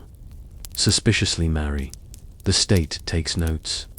Kings who once begged counts for carts now negotiate with cities for loans. A royal officer reads out a decree. Staple rights designate certain towns as official receiving depots for specific goods pass through and unpack. Buy and sell only here. The aim is control. The effect is sometimes congestion. Our town fails to win staple status, we're too small. But we become a convenient adjunct, which is bureaucrat. For we noticed you, Hannah, ensures the notice comes with a flatter tax rate and the promise of a garrison when brigands get ideas. Brigandsy, third shift of the economy. More goods moving means more thieves learning schedules. We respond with convoys and watchmen and, eventually, something genius in its simplicity. A lantern ordinance. After curfew, any honest person abroad must carry a lit lantern. If you're walking dark, the watch assumes your honesty is asleep. Crime goes down, complaints go up, and the night gradually stops feeling like a second, worse world layered on top of ours. We also widen streets by one cart width, where we can. Thieves like alleys that conspire. There are wrong turns. A speculative shipment of alum the dyer's friend arrives, just as 3 other towns flood the market and prices fall like hail. Our new mutual aid chest pays out to a weaver whose credit would have snapped otherwise. A convoy takes a lesser-known road to avoid a toll, and the road returns the favor by cracking under the weight. For carts spend a week sitting in a meadow arguing with mud. A foreign moneylender opens a stall, extends credit to everyone who smiles at him, and collapses by Michaelmas, leaving tears. Hannah posts a notice. No loans on pledges of luck. The town applauds. Luxury sneaks into homes like the first draft of a vice. Glass in more windows. Tapestries against drafts. Chests with carvings that tell stories and hide socks. A table knife with a bone handle makes a man feel knightly for a minute. A colored jug from Ruang makes a wife pour everyday ale like communion. Are we softer? A little. Are we better? In some ways. Are we vulnerable? Always. That's the price of being more than a list of hardships. The church negotiates its own relationship with commerce. A new sermon series takes shape. On the just price. The priest quotes Aquinas with the stubborn affability of a man who believes reason can referee greed. He says price is a number where buyer and seller meet without sin. He says hoarding grain to raise prices in a bad year is theft by calendar. He says God likes honest scales. Hannah brings her brass weights to the pulpit and the priest blesses them. We chant credo and credit in the same week and no lightning strikes. Asterisk. The world is still dangerous. Famine misses us 1 year and bankrupts our neighbor. A fire eats 12 houses because a lash of wind flipped a spark upward and roofs share thatch like gossip. The watch introduces leather buckets on hooks like a garland of preparedness. We hold a bucket drill after Mass, and the laughter afterward feels like insurance you can drink. A river pirate lord briefly controls a bend downstream. The Count breaks him with the careful sympathy of a man who understands how many peasants die in someone else's reputation. We pay a river patrol levy and stop complaining when the first patrol salutes the town bell and keeps floating in the counting house. Hannah opens the chest each quarter like a priest opening the tabernacle. Inside, bills of exchange with seals from far cities. Tally sticks notched and split and matched. Contracts that smell of wax and resolve. A small insurance register in which calamity is just a number with a date under it. On the wall, a map. Not accurate the way a sailor would insist, but honest the way a ledger is roots thicker where coin runs fatter. Dots for towns we have kissed with trade. A ring around our place that has widened every year until it finally feels like a circle big enough to matter. What are we? You ask, leaning on the doorpost with your own knees, telling you, rain. Still the same, Hannah says, not looking up from the page where she's balancing a Lombard's interest against a shepherd's dignity. We plant, we make, we mend. We keep promises. She pauses, smiles, adds, and we do it farther. Farther is dangerous, you say, because age allows tautologies. Near was dangerous, she answers. Farther pays better. You walk the market at dusk, and it glows like a new idea. Lanterns throw coins of light onto wet cobbles. A boy sells roasted chestnuts and burns 3 fingers and learns 9 lessons. A woman from Bruges laughs in a way that makes the tailor blush through his beard. A knight's squire haggles poorly for a cloak and leaves with one sleeve longer than the other. Fair price for enthusiasm. A scholar quotes Aristotle at a mule that refuses to move. The mule remains unmoved. At the far end, a pair of Templars share bread with a hand sailor, their symbols an alphabet of salvation and shipwreck. The world has bent toward us. We have bent toward it. Between us, a handshake, a contract, a road. At home, you close the door against a night that is no longer absolute. Your window has panes now, small, irregular, stubbornly clear, and the wind spends itself arguing with them instead of your bones. You pour a cup of wine, a little better than last year's, from a barrel bought on a warrant written in a cramped Italian hand, and you taste beneath the fruit and the oak this ara's flavor of trust. Tomorrow, carts will creak out under our gate with bales under tarpaulins and hope under canvas.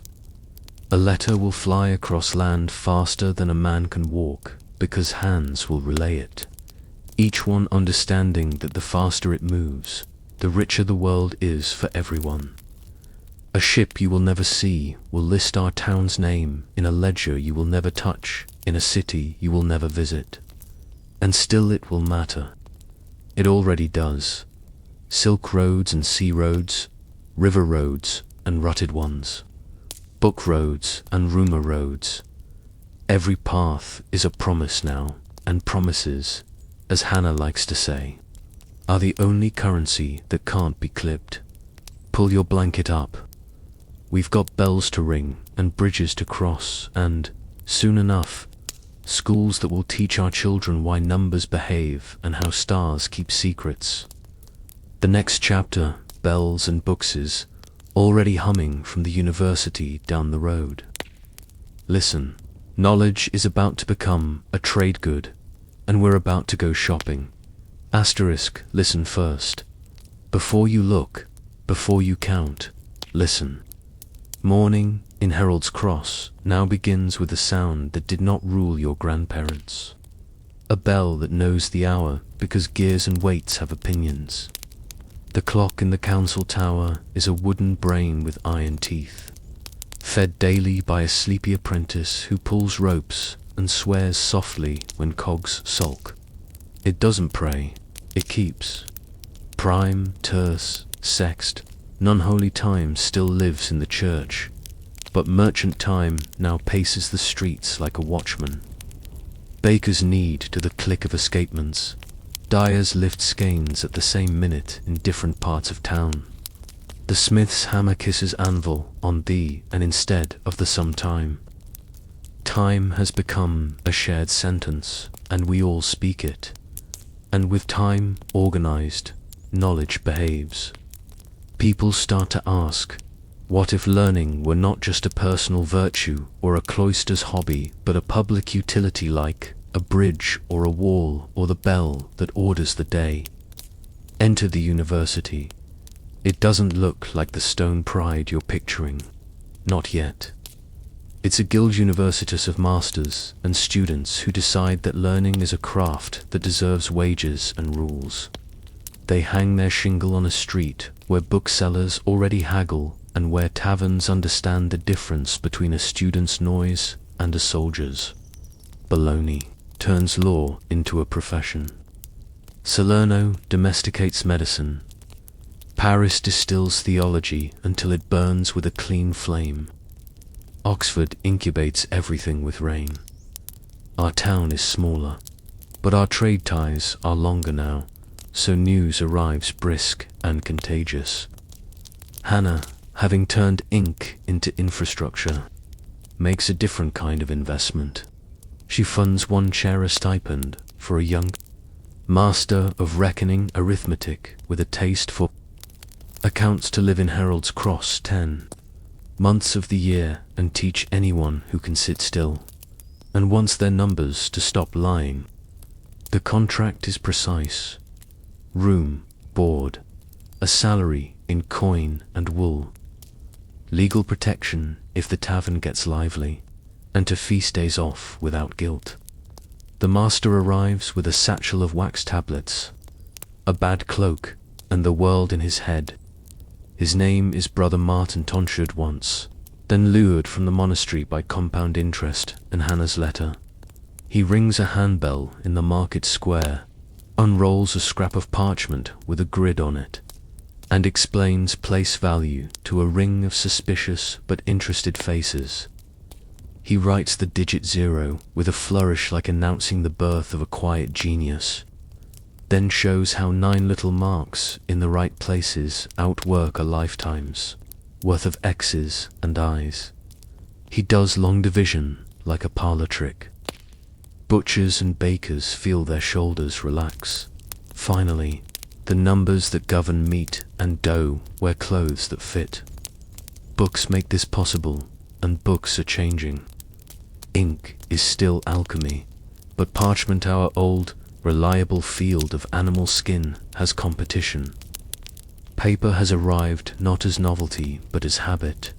Rags beaten into slurry, lifted on a framed screen, pressed, dried, cut, and stamped with a watermark that says, I am more than pulpy, am trust.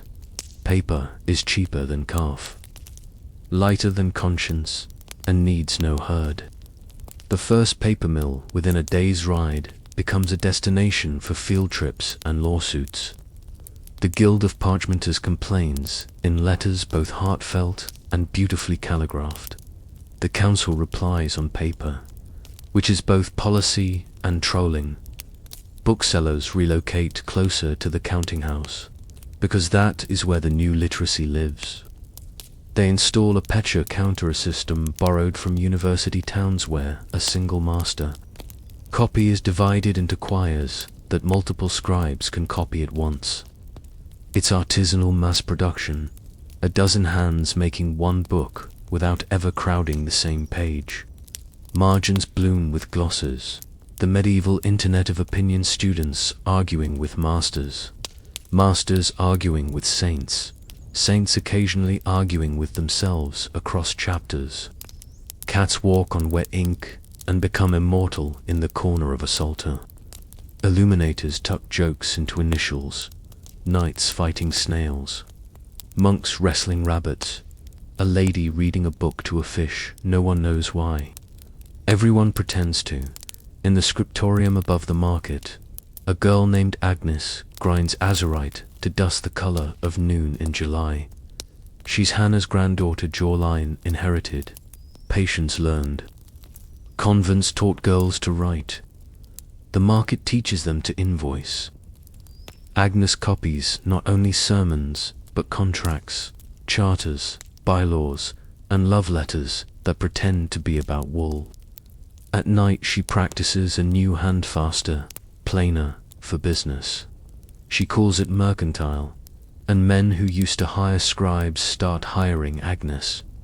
Meanwhile, knowledge becomes a street performance. On feast days, disputations spill into the churchyard. Formal arguments with rules stricter than jousting. Can a just price be known, or only guessed?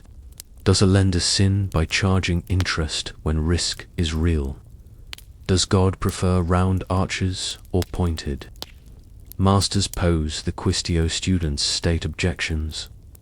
The master answers sed contra, then reconciles responsio and ad primum, adds secundum logic like carpentry, pegged and braced until it bears weight. It's theatre for people who prefer verbs to violence, and the canon of what's knowable swells. Aristotle is back from his long holiday in Arabic physics, ethics. Metaphysics arriving via translators in Toledo who live on the street between languages. Alongside him come Al-Khwarizmi numbers that behave. Ibn Sina medicine that notices bodies are systems. Al-Razi experiments that ask the world honest questions. Ibn al-Hatham, light that travels in straight lines until glass persuades it otherwise. In our town, this translates to 3 practical miracles: lenses, clocks, and maps. Lenses first. A peddler with a tray of small circles in wooden frames sells a miracle for the price of a sheep's back. Put these on your nose, he tells a carpenter who's been pretending it grew blurrier with age. The man sets the spectacles, blinks, stares at his own hand like it's a new species, and starts to cry.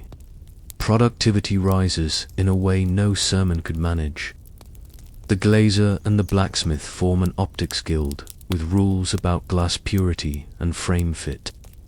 Agnes writes the bylaws and tries on a pair meant for someone twice her age, purely out of curiosity, and giggles at the dizzying future.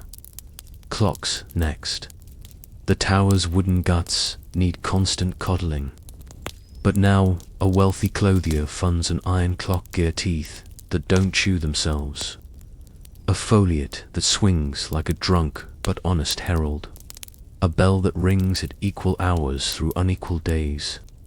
The clockmaker equal parts smith, carpenter, astrologer, and liar explains escapement to anyone with ears. Motion captured, measured, and released in tick-sized fairness. Farmers curse it when it rings for market on a foggy morning. Then bless it when payments and prayers remain synchronized between cloudy villages. Time becomes a commonwealth. Maps, at last, start to stop guessing. A friar known to mix curiosity with accuracy sketches a Portolan chart for a Genoese captain wintering upriver. Instead of monsters and morals, the map shows rum lines, coasts that look like coasts. Harbours whose names match signatures on Hannah's contracts. Inland, Agnes traces roads proportional to days, not miles. The experience of distance, not its mathematics. Merchants buy copies like sailors buy good rope. The cathedral consumes knowledge as greedily as it consumes stone. The master mason teaches geometry to boys who used to learn only how to sharpen knives. He snaps a chalked string, draws a triangle, and declares, "With this we will convince heavy things to act like they enjoy the sky." Rib vaults decide to trust flying buttresses, and verticality stops being bragging and starts being structure. The glass painter scribbles a recipe for silver stain yellow that glows like domestic sunlight, then guards it like sign. Music rises to meet the architecture organum in long lines. Contes firmus, carrying plain chant while new voices dance. Above with a confidence that would have gotten them shushed a generation ago. A visiting master sings Ars Nova, and half the town hears sin. The other half hears measure. Measure sneaks into law. In the keep, the count's court now shares authority with written procedure. The reeve keeps rolls. The clerk keeps copies. The sealkeeper keeps knights careful. Trial by ordeal fades because literacy and witness like each other. Gratian's decrete in canon law woven into coherence makes priests argue less with fists. Roman law rides back into Europe on glosses from Bologna contracts. Culpa, consent words that feel like bricks when laid in order. Our notary, Agnes's employer, and student drafts documents with clauses like gears. You can hear them work when read aloud. Heresy visits like a fever burning bright, leaving scar or clarity. Waldensians preach poverty in a way that embarrasses bishops and energizes bakers. Cathars talk about a world so split between spirit and matter that bread begins to look like a problem instead of dinner. The church answers with friars who walk instead of ride. Franciscans with dirty feet and clean love. Dominicans with books as sharp as spears. An inquisitor passes through once, asks precise questions, takes no joy in fear, leaves behind a warning and a parable about moths and wool. Our priest works with the friars to stock the hospital with linens and hope. We choose care over panic because we remember what panic cost when raiders taught us it was a bad plan. Meanwhile, literature uncoils its long tail. Traveling jongleurs still sing about Roland and his horn. But now, scribes copy romances where women do more than faint, and men occasionally learn. A book arrives in town, borrowed, adored, returned with regret about a Florentine who walks through hell. Purgatory, heaven, guided by poetry and theology holding hands.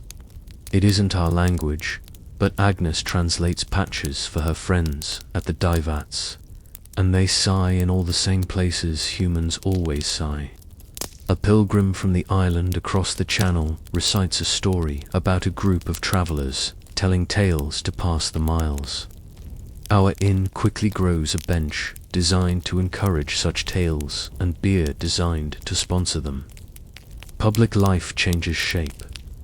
The Guildhall now holds not only elections and feasts, but lectures. Brother Martin's class outgrows the stall in the market. He moves into the hall on Tuesdays. He chalks on a smooth plank hung for that purpose and shows apprentices how to discount a bill without being cheated by their own hope. Farmers crowd in for a winter series. Practical astronomy, which stars matter for planting. Practical geometry, how to measure fields so neighbors stay neighbors. Practical medicine, boiling things, is not magic, it's heat. The last is taught by Mistress Matilda, a midwife whose law contains more peer review than most theologians' essays. The room is full. The room believes her. Charity graduates into policy. The hospital by the gate, built during the Crusader years, expands with a bequest from a tenor who never forgave the smell but loved the town. They import a bed roster from a monastery that runs beds like ships. Linens changed on schedule. Broth standardized between saints' days. Herbs labeled because the green one is not a dosage. A priest and a physician share rounds. They disagree publicly and kindly, which is almost as healing as the poultices. We do not become angels. Knowledge doesn't make us nicer. It makes us capable. A contractor pockets lime money and the mortar sulks. Hannah has him whipped with nouns in public breach, bond, restitution, and the next arch holds. A student starts a fight. Brother Martin invents detention, copying the assize of bread 20 times with correct weights, then helping the baker weigh loaves at dawn for a week. Crime bends around certainty. Vice learns schedules. Gossip upgrades to news. With all this order, something soft surfaces, leisure. Not idleness, our backs still know rain a day ahead, but a sliver of time where hands rest and eyes learn. The council funds a public reading bench under the plane tree where a literate person reads for anyone who sits. Saints' lives. Market reports, a letter from a cousin in Lübeck. A funny marginal story about a knight and a snail. Agnes reads on Thursdays. Children who can't yet write memorize cadences that will become paragraphs in their mouths later. At home. Your shelf holds 3 things.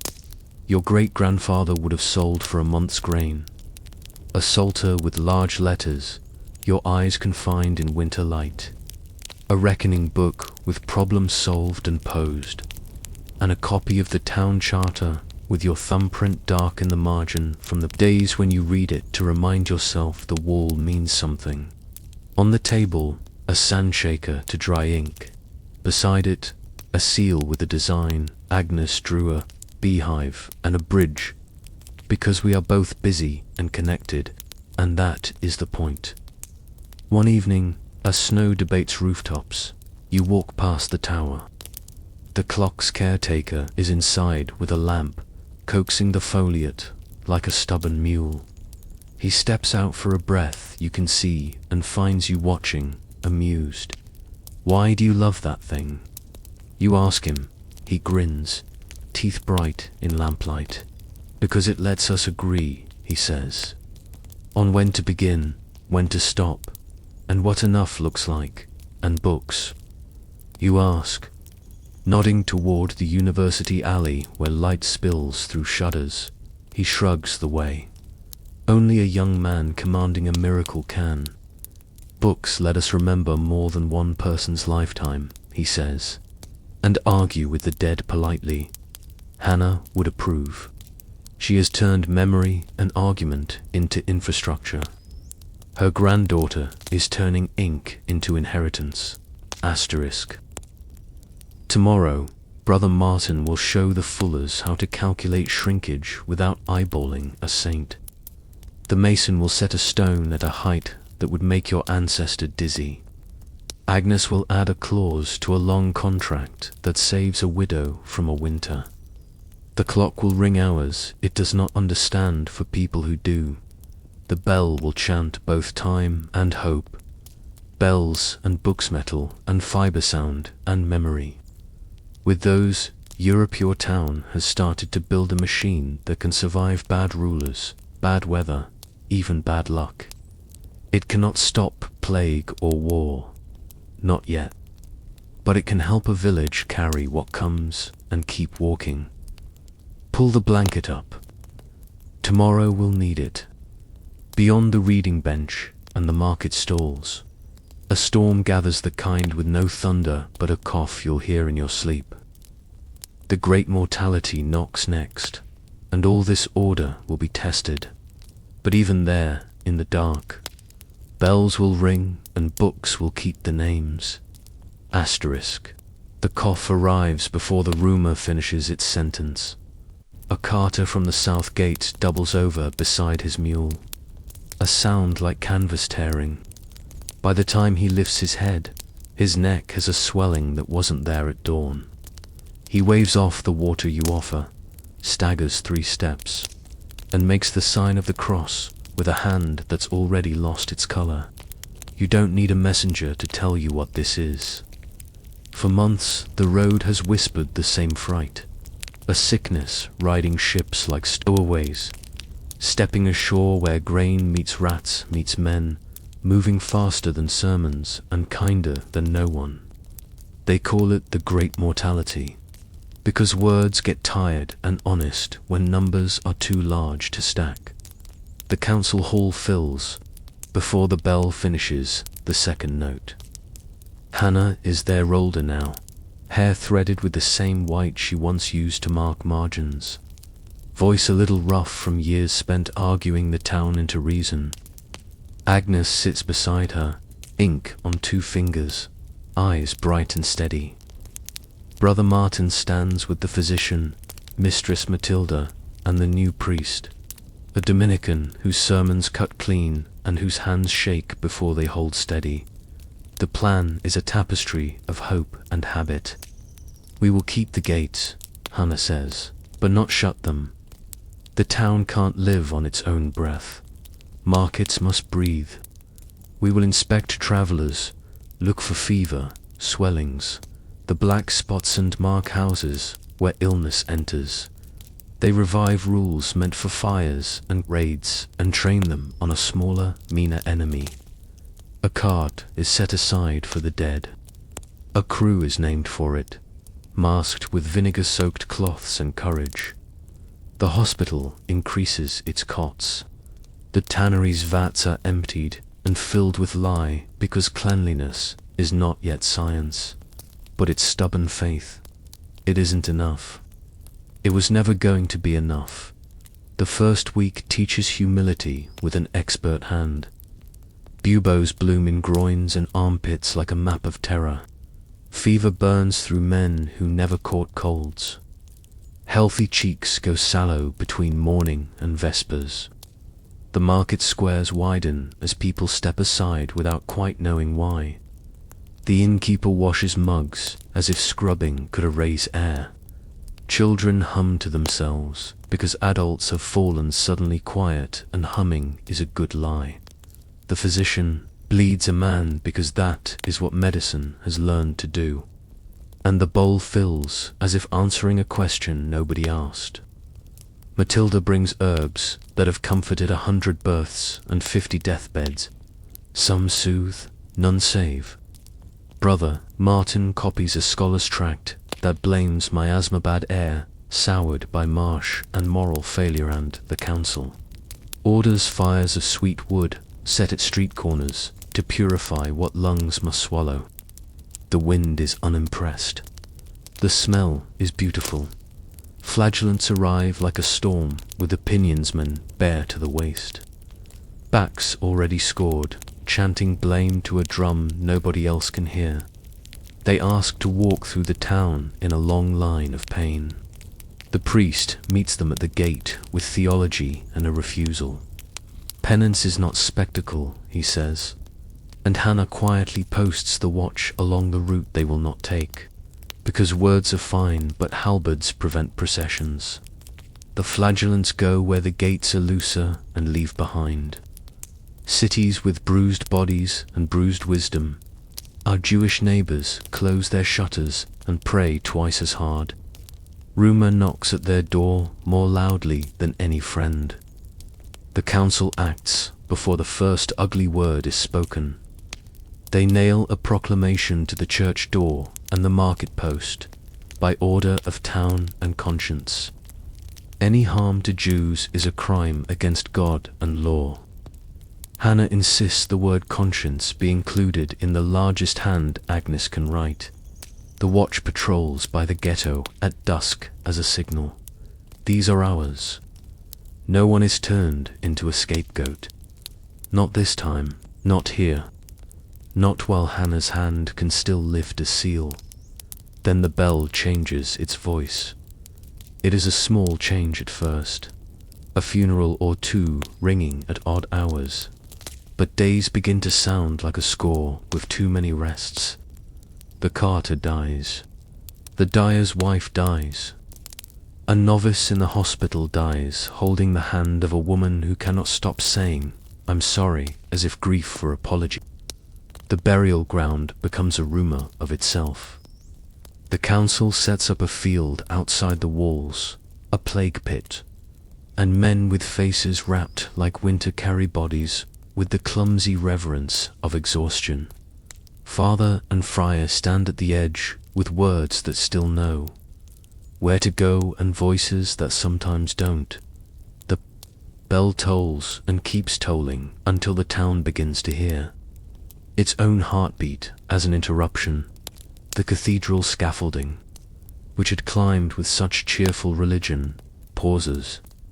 The master mason sets down his mallet and counts which of his crew are still upright. He turns the half-built vault into a shelter for cots. On the new stone, a painter in a hand-me-down apron sketches skulls and kings dancing together, a danse macabre in chalk and memory, because children need pictures and so do their elders. We all share this flaw, it says, without words. Hold hands while you can. Work reorganizes itself in a language only famine and plague teach fluently. With so many gone, the tasks that remain become kings. The reaper who could once be bullied into silence now names his price. The guild, which once glared its rules into being, decides that maybe a widow can be master if she can keep 2 apprentices fed and 3 looms singing. Agnes drafts emergency bylaws with clauses that sound like common sense learned late. If a master dies, his widow may take his tools, his debts, and his dignity. If a child can lift a shuttle and count to 10, the counting shall count more than the birthday.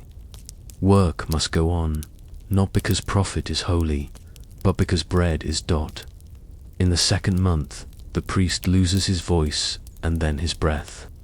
He is replaced by a younger man who cries in the sacristy, and then learns an old lesson fast. How to say I don't know, and follow it with I'm here. The friars wear themselves thin. So do the nuns. So do the women who have been nurses all their lives without learning the word until now. Agnes joins them after hours, copying wills by candle for people who never thought words would be their last wealth. The town discovers the comfort of bequest scandals, lit in perpetuity. Dowries for girls who will now be women in houses they did not expect. Bread on feast days for the poor. Men who never wrote anything but their names write forgiveness, apology. Hope with hands that have not yet learned calligraphy but know how to be plain. Brother Martin collects numbers because he is a creature of numbers. He keeps a tally as if arithmetic were a salve. How many dead today? How many heads of wheat in the granary? How many cots empty by vespers, not because of good news, but because they've moved? He cannot save anyone with sums, but he can stop lies. When a travelling quack offers a charm for 3 silver and a haircut, Martin posts the figures beside the charm seller's joke, and the charm seller packs his miracles and finds a road with fewer people who read. Hannah gets sick in the 3rd month. Asterisk. She does not tell anyone for a day and a half, just enough time to rearrange the ledgers so a stranger could find the town in them. She calls Agnes, presses the seal into her granddaughter's palm, and closes her eyes like a general who knows the battle will go on in other hands. Agnes says nothing right away. Then she swears, softly, in the dialect of the dye house. And Hannah smiles, because profanity has always been her granddaughter's weak theology. Matilda tries everything she can without promising the world she can bend it. Brother Martin sits by the bed and reads a psalm that has comforted kings and ploughmen and is not embarrassed to be asked to work again. Hannah dies at dawn. When the bell sounds like water, Agnes locks the counting house, walks to the church, and nails a single sheet to the door. The town is not a person. It is persons. We go on. It is the shortest ordinance she ever writes. It is the truest asterisk. After, the sickness begins to retreat, not because the town won, but because the town has run out of things to take that death wants immediately. The pit is covered. The hospital empties and is scrubbed until the boards complain. The bell rings at something like the old cadence. A bread line at the door of the guest house stretches and then shortens and then becomes merely busy. The children who survived look older and up. The dogs who roamed thinner learn again to stay by this door or that because hands are back. What follows looks, at first, like sin. Wages surge. Law tries to smother them, no more than last year's rate. Say proclamations written far away by men who didn't count yesterday's bodies here. The town reads the statute, reads the fields, and quietly pays what wheat demands. Peasants walk away from bad terms and toward better ones with the arrogance of people who have accidentally discovered leverage. The Lord's reeve sputters. The Lord's steward calculates. The Lord's son, who had been practicing a penance that involved shouting at hawks, learns to bargain without turning. Red dot fields change their minds. Pasture replaces some plough, because sheep forgive low populations better than wheat, and wool travels farther than flour. A hillside that once argued with barley quietly suits itself to fleece. A shepherd buys a second dog and a better cloak. The dye house hums with a lower note. Cloth prices steady and then tilt in favor of towns with women who kept looms running when men stopped. Ours did. Agnes fights the guild one more time for a clause she can't believe is still a fight. A woman who met the standard may not be denied the seal on account of her skirt. She wins, not everywhere, not in every craft.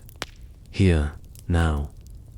It is a monument you can fold and put in a drawer. Politics learns new syllables. The parish has more widows than it knows how to handle with condescension, so it learns respect. The council revises its roles and finds that the men who bring their caps to meetings now include sons who never intended to sit where their fathers sat. They are rougher, more likely to spit in the corner, but they know the price of salt and the weight of water. And governance gets less poetic and more practical. The hospital gets a charter of its own, with an endowment that can't be diverted to bells or bridges without a fight and a prayer. Art stops pretending death is avoidable and starts pretending it can be mocked. The church wall, once full of saints standing politely, now includes a memento mori wedged near the door skulls peeking from under lilies, hourglasses with sand in the bottleneck, a skeleton wagging a bony finger that looks, if you squint, like mischief. Children point, laugh, ask hard questions. Parents answer more honestly than their parents answered because children have seen too much to be lied to gently and too much to be told that the world is only teeth. The university changes to vacancies in the clergy make room for students who once would have waited years for a chair. They don't wait now. Medicine gets humbled into curiosity. Matilda joins two younger physicians to perform careful post-mortem examinations with the priest's permission and prayers. What they learn is not yet a cure, but it is logic, and logic is a kind of mercy. The town funds a bursary in Hannah's name for students who will study public health. The phrase doesn't exist. The thing does. Brother Martin revises his reckoning book. Whole sections on expected labor supply and seasonal wages get crossed through with heavy lines and angrier sighs. New tables appear: hazard, reserve, mutual aid. He helps Agnes formalize the mutual chest she built during the merchant year's assessments in good times. Payouts in bad with rules that are stern because generosity needs boundaries. He drafts a protocol for quarantine. Nobody has yet named 40 days for ships at the river bend if sickness is aboard. 10 days keeping one's household if a neighbor shows symptoms. Lanterns hung on doors so help can find those in need and gossip can find something else to do. by the time the second wave licks the edges of the map, the town is less afraid and more ready. The hospital has inventories that can be read at a run. The watch has a schedule that can be followed by men who just learned to care about hours. The gravediggers have shovels and, more importantly, strong backs made stronger by better diets, because those who lived through the first wave are now eating more and better, and it shows in their cheeks, their tempers, and their children's heights. The demographic dividend is not a phrase anybody says, but it is something everyone can see. Fewer mouths, more bread. Fewer hands, more pay. Fewer feasts, more meat on ordinary days. Commerce resumes with a limp that becomes a stride. The Hanse sends fewer ships for a season, then more. Venice loses men to the water and replaces them with cousins. Genoa invents a new clause in an insurance contract that reads like it was written in a storm. Pepper returns to market at prices that make laughter and swearing take turns. The cathedral wakes.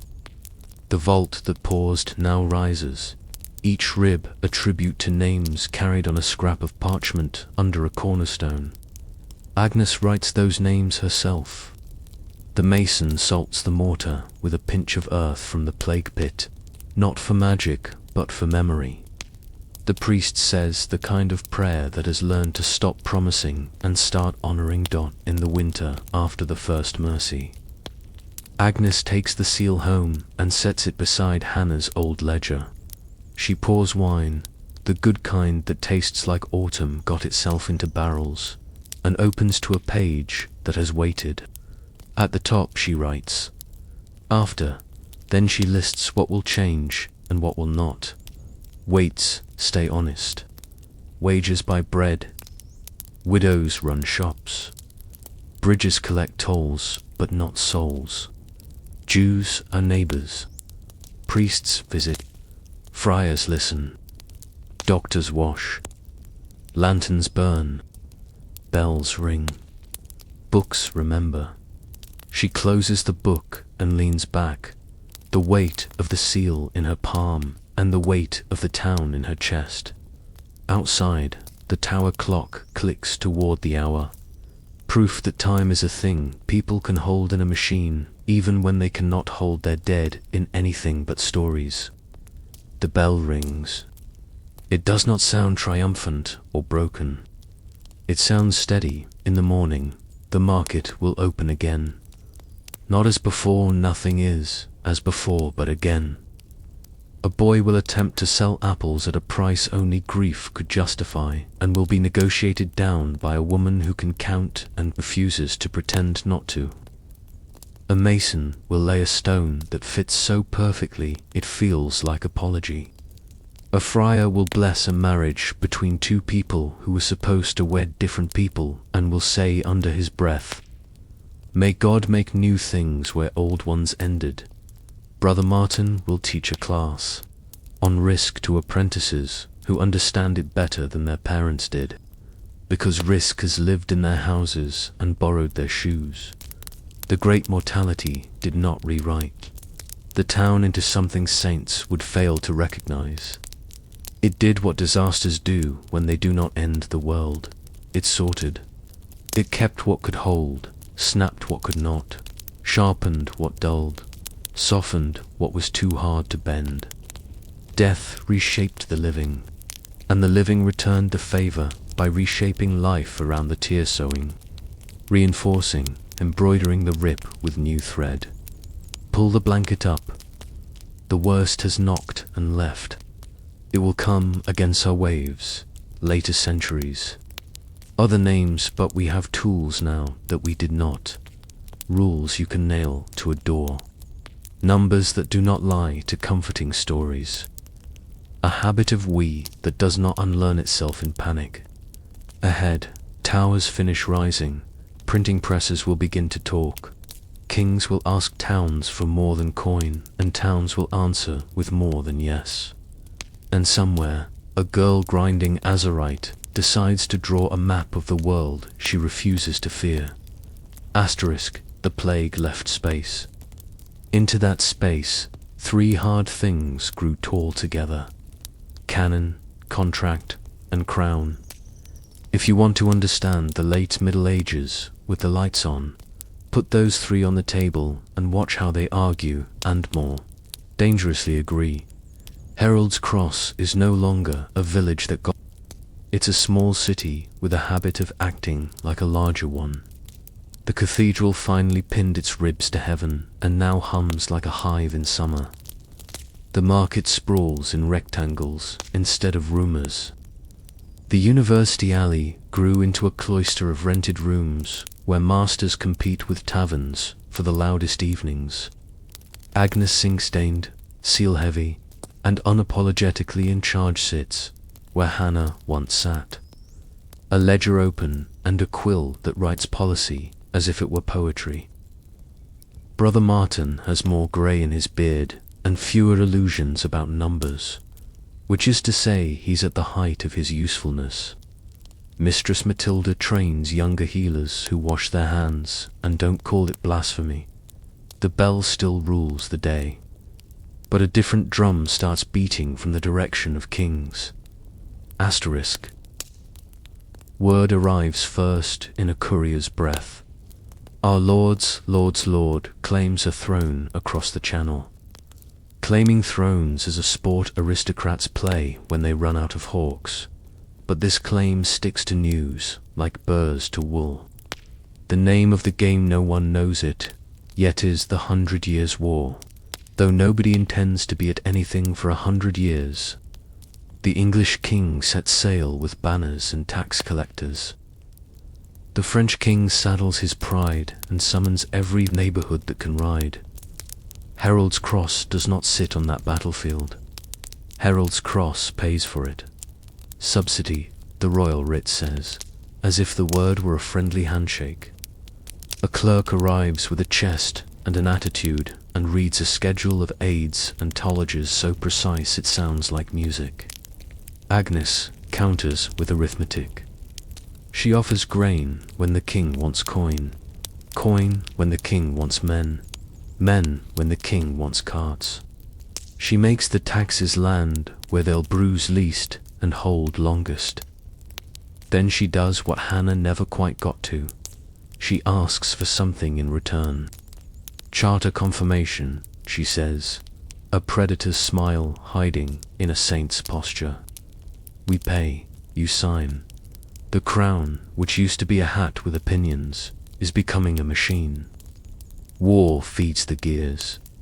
To raise armies, kings need credit. To get credit, they need collateral that isn't just a crown and a temper. Towns become collateral.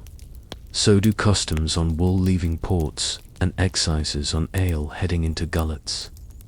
In England, a shy chamber called the Commons wakes up to the idea that if it grants taxes, it might also talk about spending, about grievances, about promises that need ink.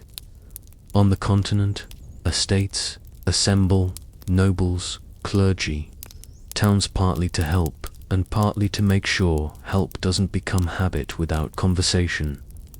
War changes the shape of fighting faster than knights change their minds. At Crécy, Poitiers, and later Agincourt, English longbowmen stand in wet fields and turn chivalry into firewood. Arrows fall like a decision from a god who suddenly appreciates you.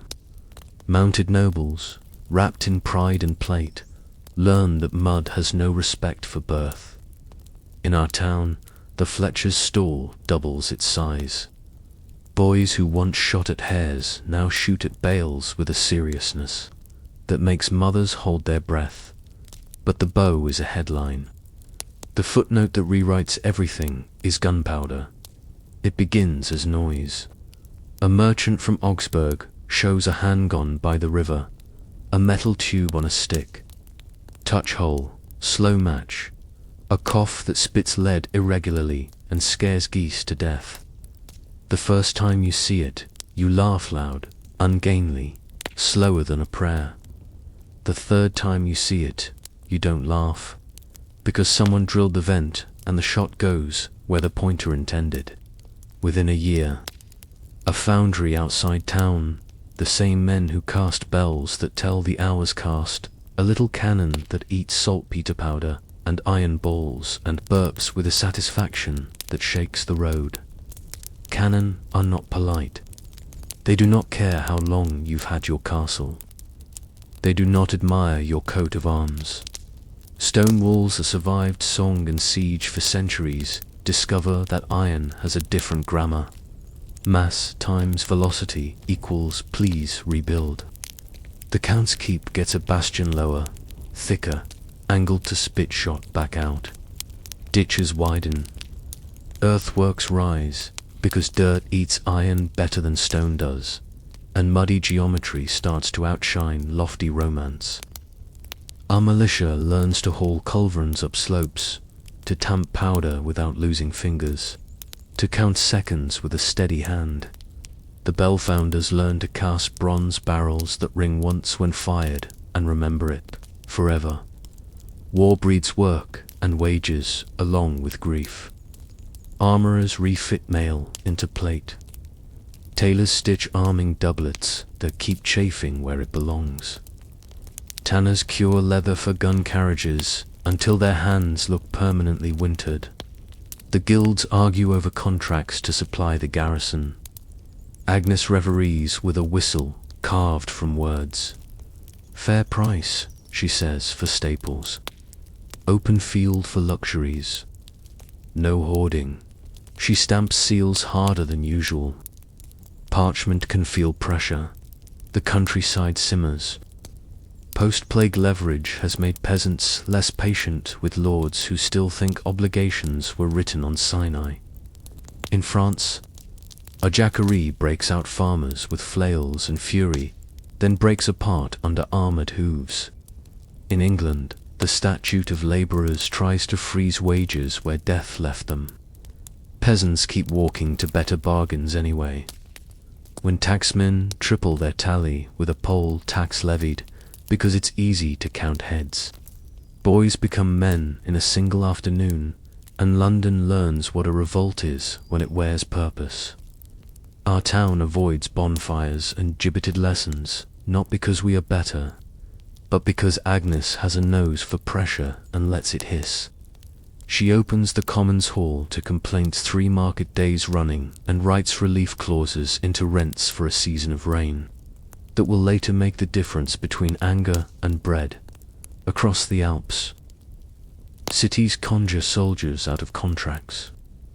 In Italy, the war is permanent and professional, a chessboard where condottieri move for whoever signed the better paper. Men like Sir John Hawkwood and Francesco Sforza turn talent into invoice. They march with pikes, crossbows, and early bombards, and when peace annoys them, they negotiate it away by inventing a feud. The upside towns get to survive without raising their own idiots to high command. The downside: sometimes the army you hired to protect your harvest protects your harvest in their wagons. Agnes studies a sample condotta brought by a banker with rings on every finger and laughs in all the right places. We will keep our militia, she says dryly, and a chest of coin to make friends when the road gets crowded. The Swiss teach Europe another new word: pike square. Peasants with discipline, 16 feet of ash, and a promise to each other cracked the ribs of dukes who assumed their bloodline would ward off physics. At Morgarten and Sempach, mountainsides and resolve write footnotes to chivalry that knights would prefer not to read. The lesson doesn't stay in the Alps. Soon, every smart commander wants a block of men who move like a door and spike like a hedgehog. Our town drill yard grows a grid, 8 across, 8 deep, then 12, then more as coin allows. Brother Martin counts cadence. Boys who cannot afford a horse afford discipline and kings notice. Religion, never shy, gets pulled into the forge. In Bohemia, followers of Jan Hus, fed up with corruptions and hungry for communion that tastes like bread and not hierarchy, Take to the field with Wagenbergs, carts chained into mobile forts, and hand cannons that spit doctrine in lead. They beat armies that thought God preferred plate. A rumor of their tactics infiltrates even our quiet benches. The militia experiments with Pavas's big shields you can plant like a temporary wallland. The wheelwright shop starts feeling like a chapel. Asterisk meanwhile. The Burgundian dream sparkles and then collapses. Dukes who are almost kings stitch together a realm of cloth, coin, and ceremony from the North Sea to the Jura. Their courts glisten tapestries, so detailed you could get lost in the border. Banquets where swans wear crowns. Chivalry rehearsed until it looks spontaneous. Burgundian cloth haws vacuum wool from our sheds through Bruges and Ghent and spit back money that tastes of spices. Then, as suddenly as a lance slips, Charles the bold overreaches. The Swiss remind him of mortality, and Burgundy flips from threat to prize in a single winter. Our merchants learn the old lesson again. Diversify. Agnes shifts contracts from Bruges to Antwerp before the wind even changes. Farther east, an older empire exhales its last. Constantinople falls to the Ottoman Sultan's cannon. Walls that held back 1,000 years, learning a new language in an afternoon breach. The news lands on our market like ash. The glass painter adds a panel in the cathedral city under a crescent moon. A cannon that looks too modern to be in glass. A saint with a hand raised, not in victory but in witness. Maritime routes adjust, like fish avoiding a net. Italian ships sniff new harbors. Overland caravans get counted by different tacksmen under different stars. Pepper still finds us, just with longer stories. When kings fight, money learns to sprint. The Medici in Florence polish double entry until even the arithmetic blushes at its elegance. Debit on the left, credit on the right, and a balance that behaves. Their branches speak to each other in ledgers more faithfully than most cousins do at funerals. A Medici factor opens a desk in a port 2 days away. Agnes dedicates an apprentice to learning that hand so we don't have to ask favors from men who write interest rates in poetry. We finance a bridge with a loan that repays itself from tolls. We refinance it after a flood. The town clerk starts using the word annuity like a blessing dotted home. Justice learns armor and takes it off. A royal circuit judge arrives with a wagon of parchments and a precedent for everything. He reads writs with a voice that assumes agreement and leaves behind copies of statutes that line our clerk's chest like tiles. Our own bylaws thicken into accustomal customs written down so future arguments can be shorter. Agnes introduces a local jury of presentment. 12 honest men and the occasional woman. If Agnes has her way, who speak for the street when the reeve pretends not to hear. Court days are noisy but less bloody than they were. The stocks see less traffic. Fines see more. Asterisk. War professionalizes care, too.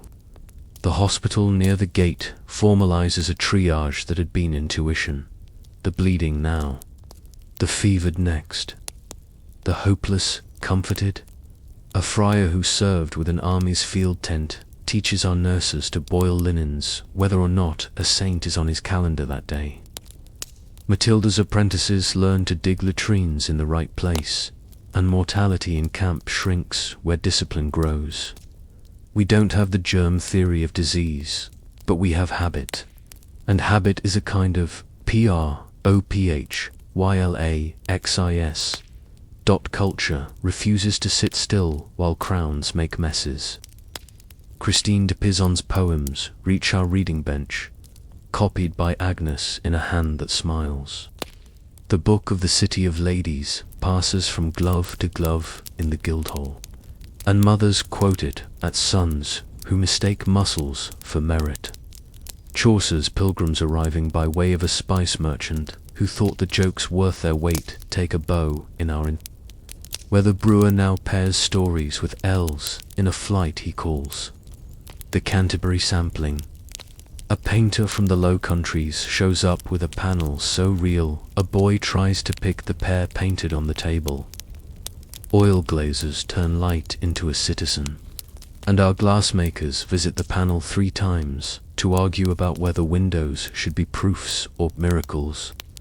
On a spring afternoon, the Count assembles our militia in the field beyond the new bastion. He's younger than you expect, with the look of a man who has read Emmanuel the Good Look. The banner of the crown flaps beside the town's Bianbridge seal. He thanks us in words that have learned to be specific grain. Last winter, men in thirds, timber in Riversand. Then he makes a promise no count in your grandfather's day would have bothered. No levy without counsel. No quartering of men without compensation. No seizure without receipt. Agnes nods with a satisfaction she has earned twice and will earn again. When she writes the words into the town book and makes the clerk read them like a psalm, then he brings out the cannon dart. It's not grand, no, dragon mouth. Just a bronze tube with iron hoops and a name stamped near the trunnions, Concordia. The bell founders cast it in the same pit where they poured the tenor bell that tells us feasts. They tamp powder, ramwad, roll the ball, prick the vent. The match hisses. The field holds its breath. Concordia speaks with a voice that rearranges ribs. The ball bites dirt at 200 paces and rolls into a molehill that did nothing to deserve it. The crowd hoots like boys at a fair until the Count raises a hand. Stone learned humility, he says. So must we. Cannon win walls, not wars. Wars are won by pay, bread, roads, accounts, and agreements kept when it rains. Double quotes. Agnes turns to you and grins, that old family grin. He's been reading, she whispers. We adapt in 100 smaller, saner ways. The watch adds hourglasses to the gate so a moment is not a quarrel. The council funds a powder magazine with a roof that wants to leave if fire asks. The masons carve bolts that prefer to stretch instead of shatter. The archery butts move farther out, and the rule no shooting on market day becomes less a suggestion and more law. The Fletcher stamps arrows with the town seal because the king's purveyors started pinching stock and calling it patriotic appropriation, which is fancy for theft. Stamped arrows can be accounted for. Accounted for arrows can be charged for. Winter brings debt and its sibling parliament. The king owes more than church plate can cover. He asks nicely, and then firmly, and then offers privileges, like a merchant throwing in an extra ell of cloth. The commons merchants, gentry, loud men with quiet wives ask for redress. Sometimes they get it. A levy gets repealed. A forest law gets softened. A sheriff learns to bow without thinking someone stole his hat. We watch and learn and write our own petition about river tolls that have doubled since a cousin of a cousin became warden. The reply arrives, sealed and sheepish, with a note about for this year, which is bureaucrat for don't get ideas. We get ideas anyway. The Hanse declares war on the Danish king and closes the Baltic like a fist. Grain prices buck. Our baker reads the market like weather and switches to Magdalena, blend of wheat and rye that offends no one and nourishes everyone. A Venetian galley with a bombard on its prow anchors at the port below us one summer, a brass dragon glaring at gulls. The captain comes ashore with a contract to carry wool and returns to his ship with a story about a town that negotiates as if it invented it. He isn't wrong, and then the girl news comes, as it always does, too late to help and too early to dismiss. A peasant child, a shepherd, hears voices, finds a lord, finds a king, finds an army that forgot what faith felt like, and walks into its heart carrying a banner as if it were a logic problem she intends to solve by the end of the week. Joan, whether you believe or don't, whether you argue about angels or hormones, whether you were drunk or reading by a measured candle, something in you sits up straighter. At Orleans, the siege breaks like fever. For a year, France remembers how to win. For a year, armor looks like hope with rivets. Then politics remembers itself. Bishops remember their teeth. Men who owe their lives to a farm girl discover they prefer their stories without girl-shaped centers. She burns. The world watches. Our glass painter lifts a small panel into a clear story window. A figure in a male shirt, hair cut like a boy's banner, snapping a thin gold ring around a head that official calendars do not recognize. The priest says nothing. The light does when peace finally limps into the room after too many funerals. It is not the enemy of war. It is its accountant. Kings possess more things than they did. More rights, more roads, more reach. Castles are lower and thicker. Walls are angles, not boasts. Towns hold more paper that says they are persons. Soldiers are more professional and less romantic. Clerks are everywhere. Cannon exist. Contracts are longer. Crowns have parliaments that know where the chairs are and how to sit in them without apologizing. One evening, long after curfew, Agnes sits in the counting house with Brother Martin and Matilda. The three of them arranged like a compass that has learned friendship. On the table, a condotta, a Genoese factor left behind, the town's charter. A loan agreement with a Florentine bank whose ink smells expensive. A scribble from the Count promising to consult before quartering men, a bill for powder. And a petition drafted by the Coopers asking to be recognized as a guild. Canon, Brother Martin says. Tapping the bill. Contract, Agnes says. Tapping the loan, crown, Matilda says. Tapping the Count's promise, and then the charter. And us, Agnes adds, tapping the seal. We belong on that list. Tomorrow, a messenger will ride in with a story that a goldsmith in Mainz is putting small metal letters together, inking them, and making books faster than a roomful of scribes fed on miracles. Tomorrow, a shipwright will show a new caravel hull that wants to sail west into Aruma and come back with a map. Tomorrow, an artist will paint a face that looks at you the way faces actually look.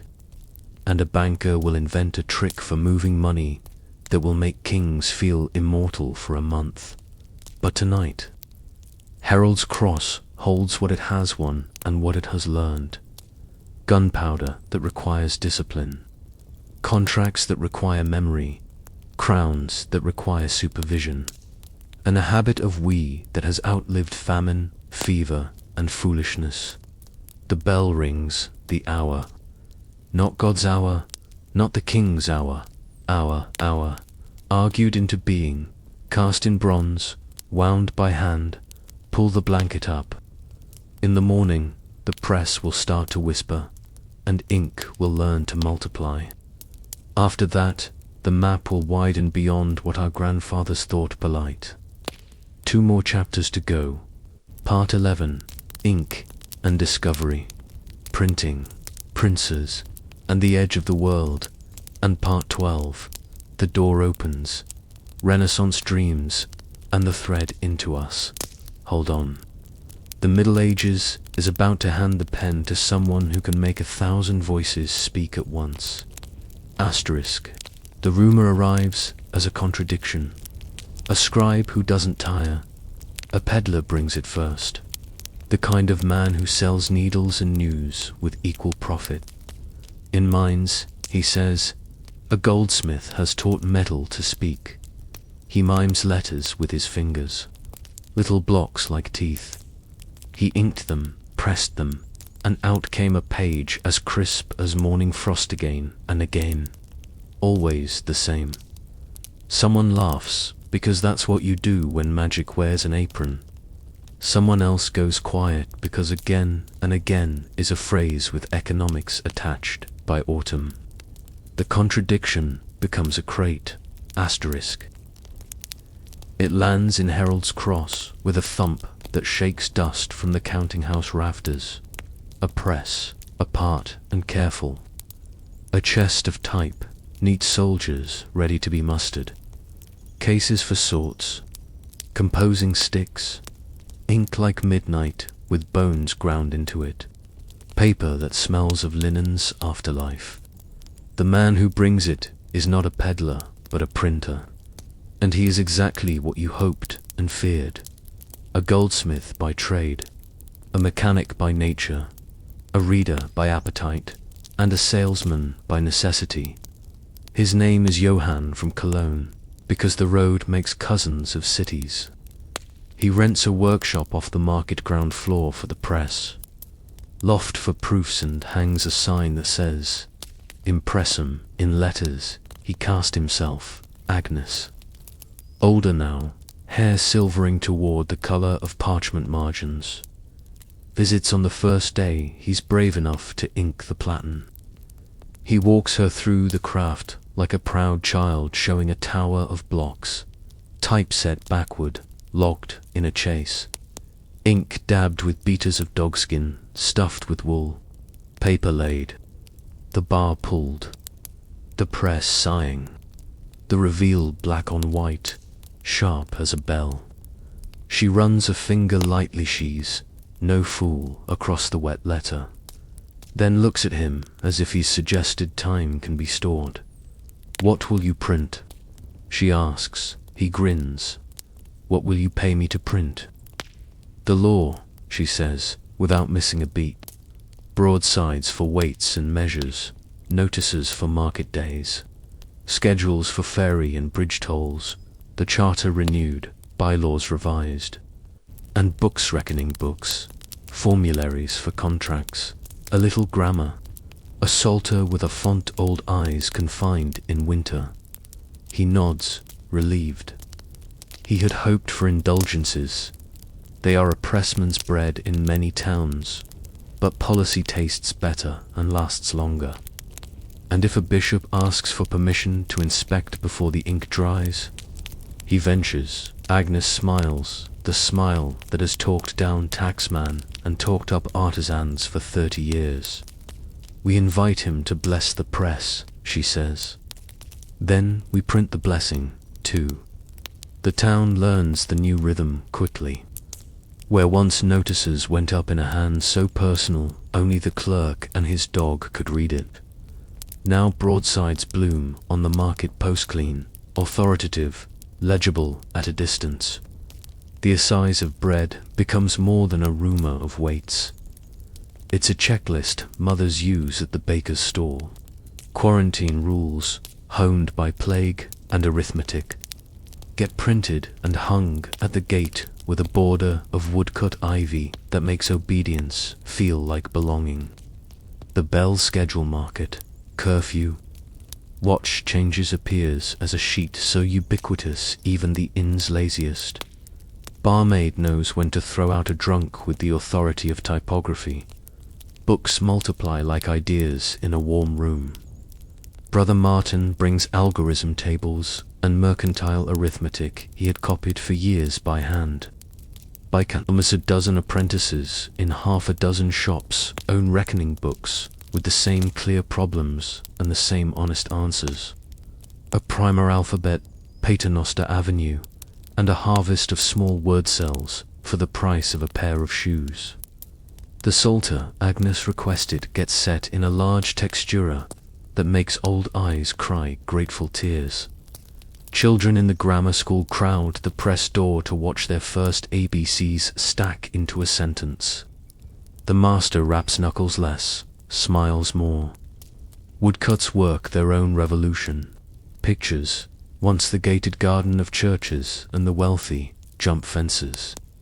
A printer's devil, the apprentice black with ink up to his eyebrows, cuts a ploughman with a hat, and a stubborn jaw to illustrate a farming calendar. The month of March never had such cheek. A saint holds a balanced scale in one panel and a brass L in another. Piety and policy shake hands in the gutter between blocks. The glass painter peers in, offended and intrigued. Color, he mutters under his breath. Wait till they want color. He is right to worry. He is wrong to fear. Censorship arrives on time, which is to say, late. A church officer's soft shoes, sharp eyes pays a visit and asks to see the imprimatur the printer does not yet have. Agnes pours wine, produces a neat stack of previously approved titles, and points to a pile of blank forms she has printed at the bishop's request for his convenience. A gift paid for by the town in a spirit of civic cooperation. The officer signs, fully aware that he's been made both comfortable and visible. No heresy, he warns. Not even by accident. Nor fraud, Agnes replies. We admonish together. If ink is the town's new blood, paper is its new skin. The mill by the river adds a decal for a larger size. The watermark now a bee and bridge hour seal, woven into fibre. Ragpickers, who once worked in shadows and stench, get guild rules that protect their fingers and their wages. Clean rags in, clean paper out. Contracts for the river patrol, once a handful of awkward vows, become printed blanks with spaces for names and dates. Standardized, durable, readable under stress. A postal runner, sponsored jointly by 3 towns on the North Road, carries letters on fixed days, the first schedule we trust beyond our bell. Princes notice. They always do when a tool changes the speed of consent. Across the mountains, a Florentine banker named Medici refines double entry into a theology of numbers.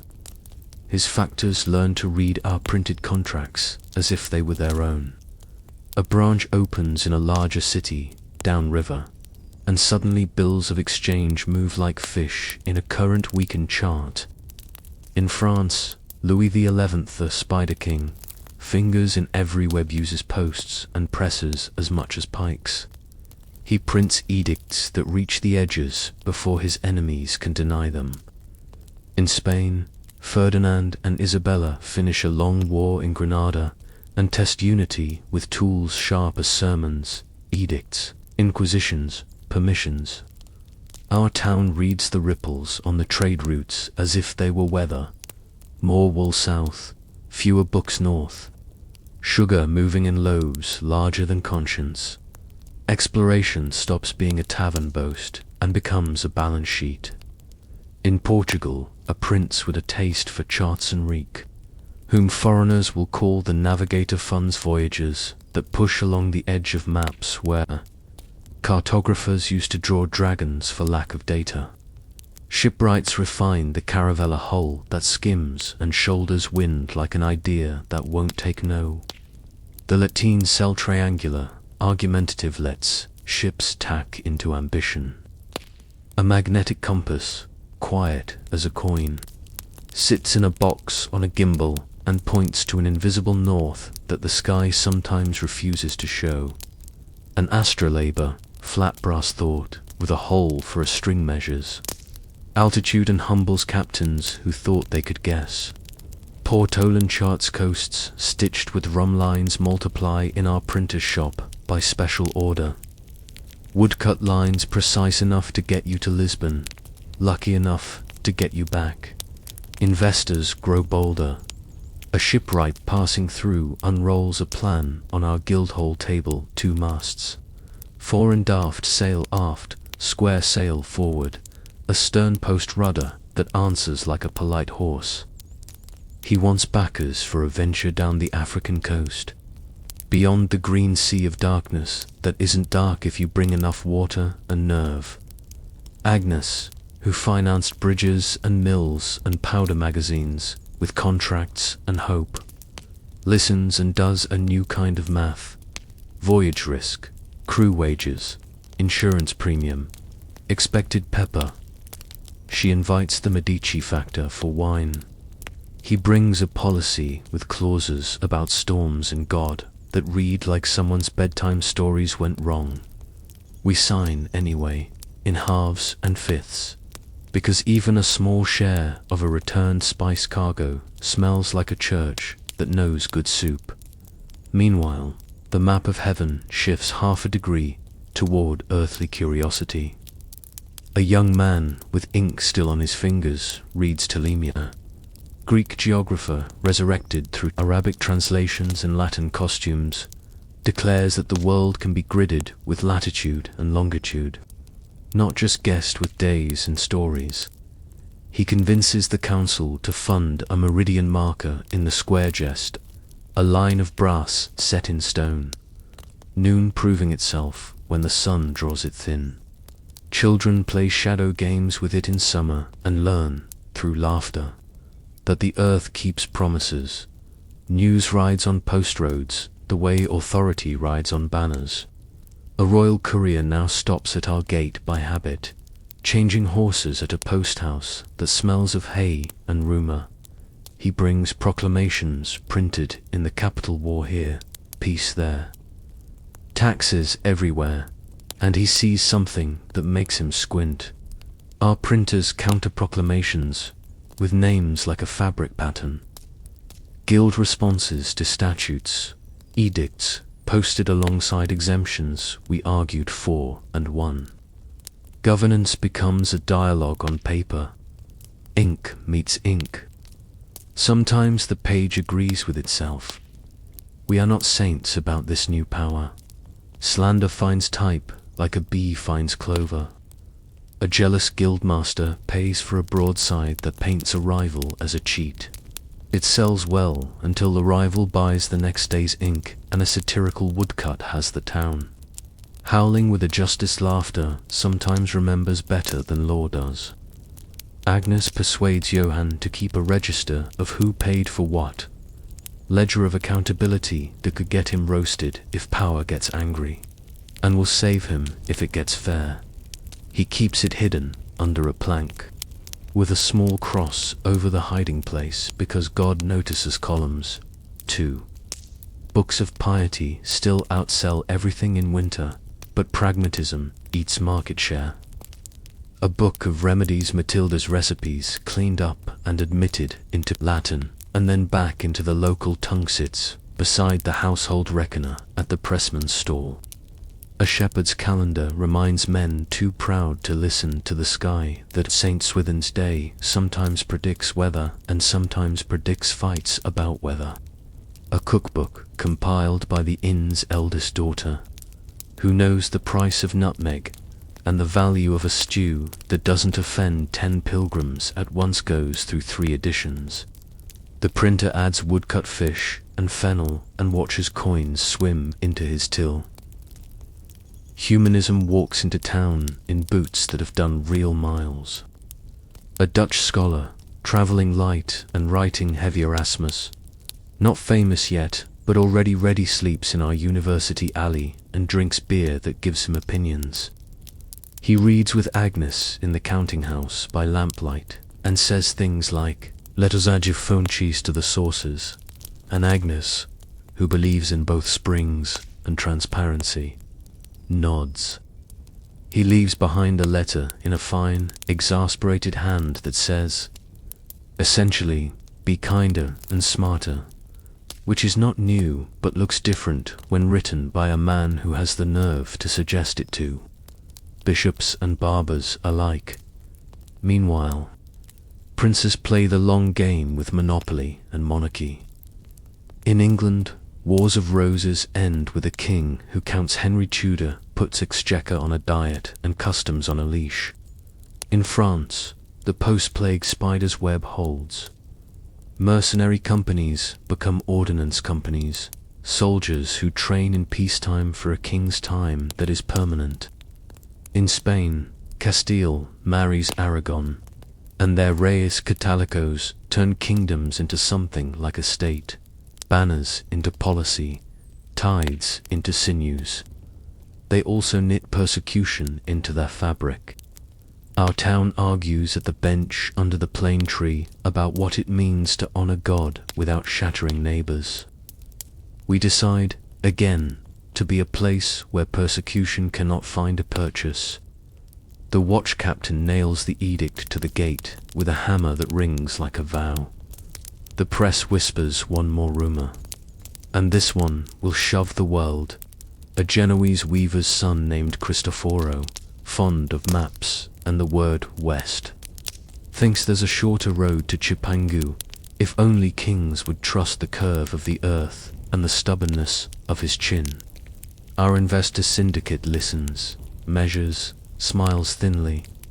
The Portuguese will go around Africa. A man named Dias has already said there is a cape that can be doubled. The Spaniards might go across if they can persuade saints to stop worrying and start underwriting. We print his proposal when a copy reaches our bench, and we print the counter-arguments from scholars who like Ptolemy more than they like wool merchants with more courage than geometry. Somewhere, we know, a queen will listen and a sailor will go. We also know because Agnes knows that whatever he finds, it will ask to be measured and taxed and told, and presses will be there with full ink balls dotted home. Changes smaller than oceans make life grander than our ancestors thought polite. The grammar school expands. Girls sit on benches built for boys because Agnes donated them, and furniture has politics. The choir learns polyphony that would have scandalized earlier ears and now just makes bread taste better after Mass. A painter from Bruges sets up a workshop and teaches apprentices how to see light on a jug. Suddenly, everyone wants a portrait that catches their notary's pen or their weaver's hands with a realism that feels like compliment and confession. The clock in the tower gets a dial. Not just a Bella face with hands that move in front of you as if time wanted to be watched as well as heard. Children learn fractions by arguing about where the hand will be when the shadow reaches the meridian line. Merchants make appointments at quarter hours, not vague promises after terse. A sailor's wife times contractions by the tick, whispers to the gear train between pains, and thanks the clock after the baby cries, which is as honest a prayer as any this century will hear. On a wet spring afternoon, a procession moves through the market that would have been impossible when Agnes was a girl. At its head, the printer, carrying a form of type like a reliquary. Behind him, bookbinders with presses on poles, rag pickers with baskets garlanded in ribbon, schoolchildren with primers open to the alphabet, singers carrying a newly copied motet in parts, merchants with contracts held up like banners, and at the very back, to sailors bearing a the wind snapping it into a living thing. The priest steps out of the church, smiles, lifts a hand. A blessing on letters, he says simply, and on the hands that set them, and the minds that read them, and the hearts that argue with them kindly. A practical sanctity settles on the square like a light rain that knows where to stop. That evening, Agnes sits with Johann the printer and Brother Martin by the counting house fire. On the table between them, a fresh book hour. Towns, laws, customs, weights, the charter, plague rules, militia drill, ferry schedule, market dazer, civic breviary for the secular hours. Its title is plain, The Book of Herald's Cross. It is dull in the way a bridge is dull until you need to cross a river. In the way a roof is dull until it rains. This, Agnes says, resting her hand on the cover, is how a town keeps from forgetting itself. Yo. Hans, still black-ringed, nods. This, he says, tapping the typecase, is how many towns will learn there are others like them. Brother Martin smiles the weary, satisfied smile of a man whose numbers are finally keeping pace with his hopes. And this, he adds, pointing to the portolan on the wall and then to the window where the clock face glows like a moon, is how we will aim ourselves. Tomorrow, a boy will set type for a calendar that predicts eclipses with a confidence that makes his mother hide the key sheet in a drawer and then take it out again to show a neighbor. Tomorrow, a courier will bring a decree about printing licenses and leave with a petition signed by 70 names that says, in essence, we're busy reading. Do not make us stop. Tomorrow, a sailor will read a letter aloud to a crewmate who cannot, and a widow will sell shares in a voyage with a pen no one can argue with. The Middle Ages is exhaling. One hand is on the press, one hand is on the tiller, and eyes are on a horizon we cannot yet see but know how to name. The next and last chapter waits at the gate. Bags packed with Renaissance words and Reformation questions, and a new world that is not new to those already living there. Pull the blanket up. Sleep while you can. In the morning, ink will still be wet on a map that will refuse to end at the edge of the page. And our little town B and bridge will find its thread woven clean through into whatever comes. Next door, the door does not swing wide with a single shove. It unlatches in places, Florence at dawn, Bruges at noon, Seville at dusk until the room that was medieval Europe gains so many windows it forgets how to be a room. The air smells different, pigment and citrus, press ink and ocean. Herald's Cross, Bianbridge, stands where it has always stood, and yet the horizon has backed away. When you live through a hinge, it rarely squeaks. It just starts framing what it used to let through. We begin with a face, a painter from the low country squiat, sharp-edged with knuckles permanently freckled by lamp-black sets, up a workshop on the south side of the square. He brings oil in small glazed pots, a patience that could frighten stone, and a new insistence that a face is not a symbol of a person but the person itself. He mixes linseed and pigment until colors stop being ideas and start being surfaces. Agnes, older now, fingers that once ran ledgers now run rosary beads, sits for him reluctantly. At the urging of her grandchildren, who want her jawline and her ledger-creased eyes on something sturdier than memory. The painter props a mirror behind his easel and makes the face in the frame argue with the face on the panel until both give up and agree. When he is done, Agnes looks at herself, looking back. A woman who negotiated with kings and bakers, who made law with a quill and mercy with a seal, who kept her town's promises during famine and plague. The children stare. She looks like she's about to say something. One whispers, "She is. She always is." Next, a dome in a book. A mason's assistant brings home a treatise from Italy by a Florentine named Albertia Slim. Bossy volume that explains perspective as if world and page have always owed each other an apology. It shows how to draw a square that pretends to be a room, how to make lines meet at a vanishing point the way roads meet at a town. Our glazers squint, see the trick, and begin to set saints deeper into glass. The choir loft, once a shelf, becomes a balcony. A geometry teacher chalks a floor grid, and the cathedral suddenly breathes with space it didn't know it had. The boys who used to carve knotwork for practice now carve. acanthus that curls like something that once grew. Then music finds numbers. A young canon returns from Paris with a head full of counterpoint and a knapsack full of part books.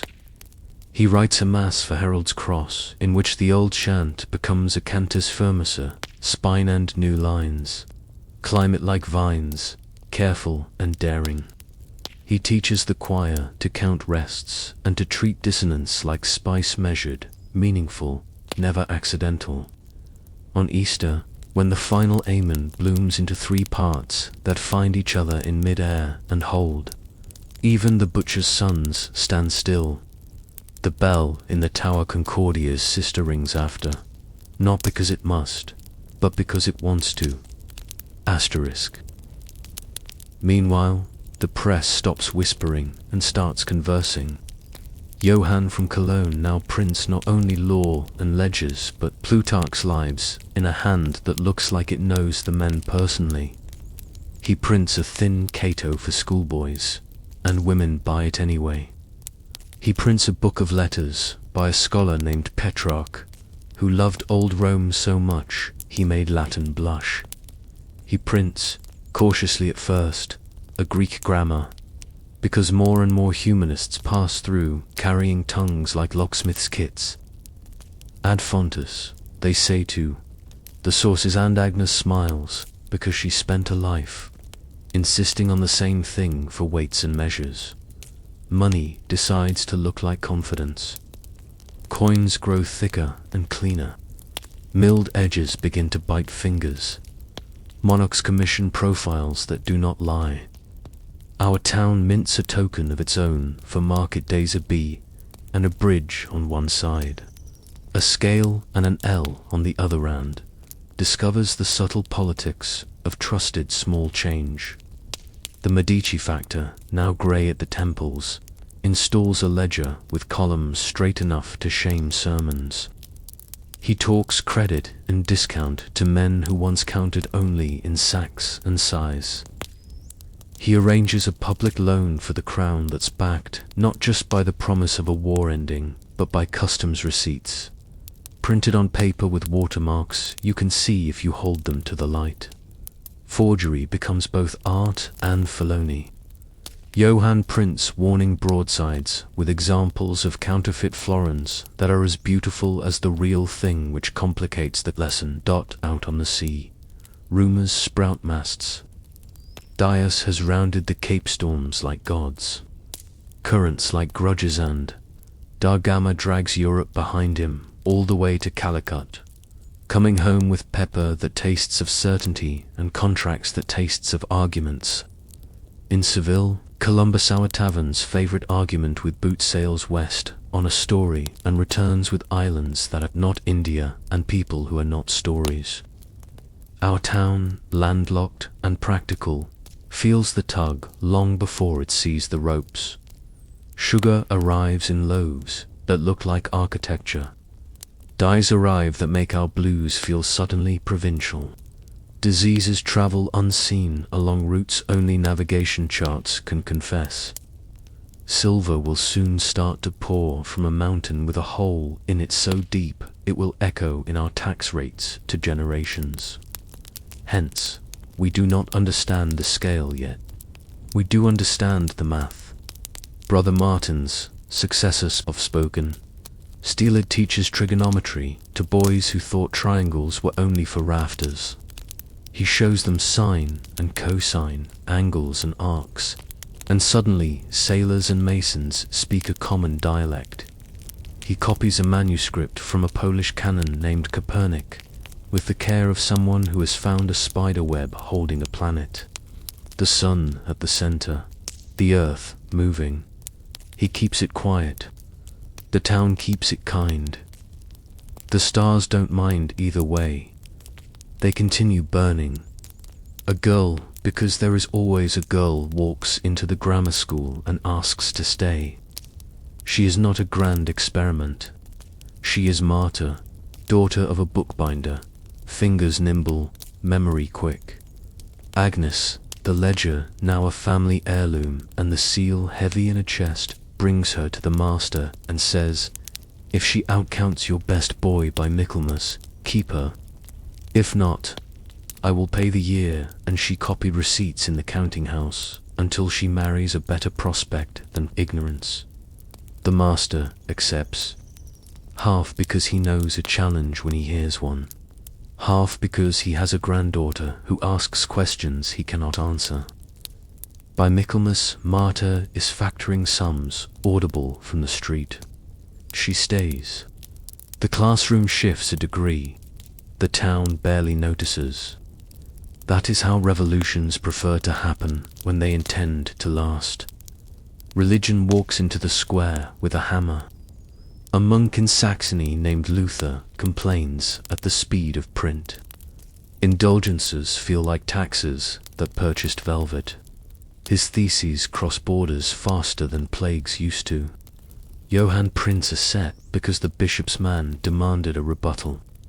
He prints the rebuttal the next week because the baker's wife bought all the theses to use as kindling, and then decided to read them instead. The inn divides.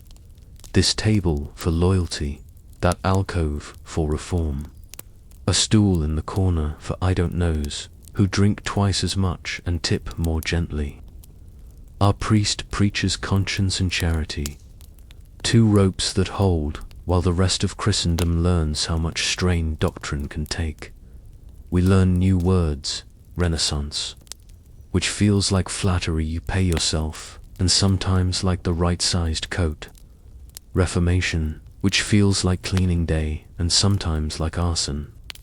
We also learn old words with sharper edges.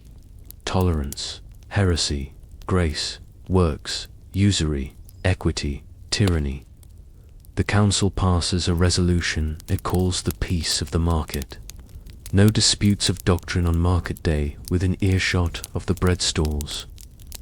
Buy your flour without being saved or damned, Agnes says, half jest, whole policy.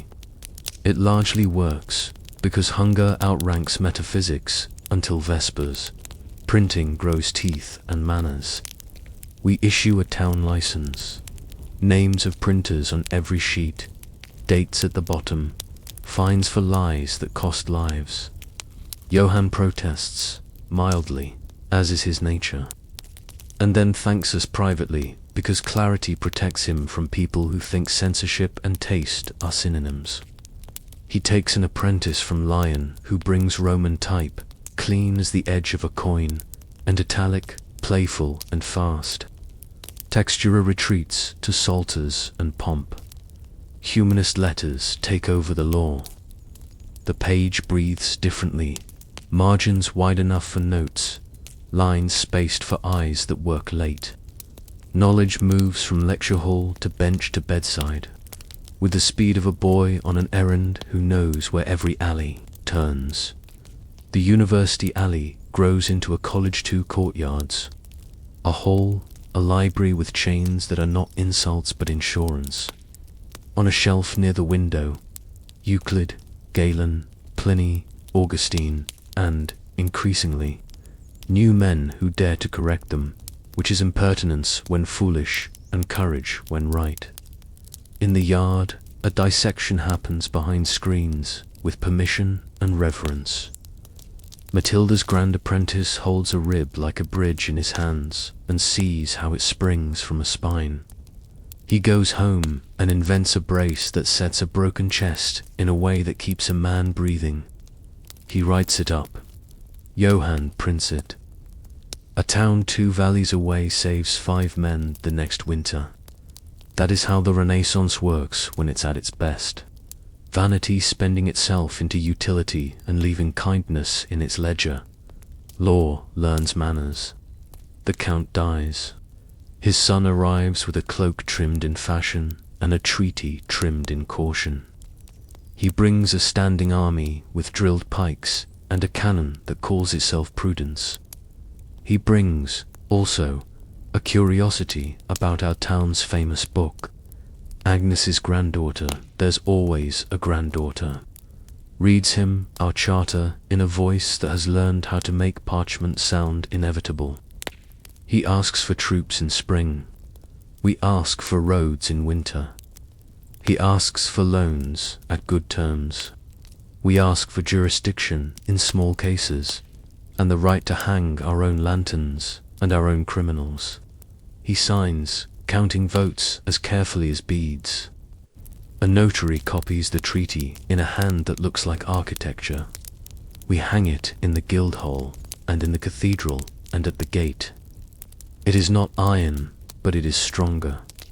Work changes texture. The weavers adopt the treadle loom that doubles footwork and halves time. The fullers install a water-powered hammer that thuds like weather.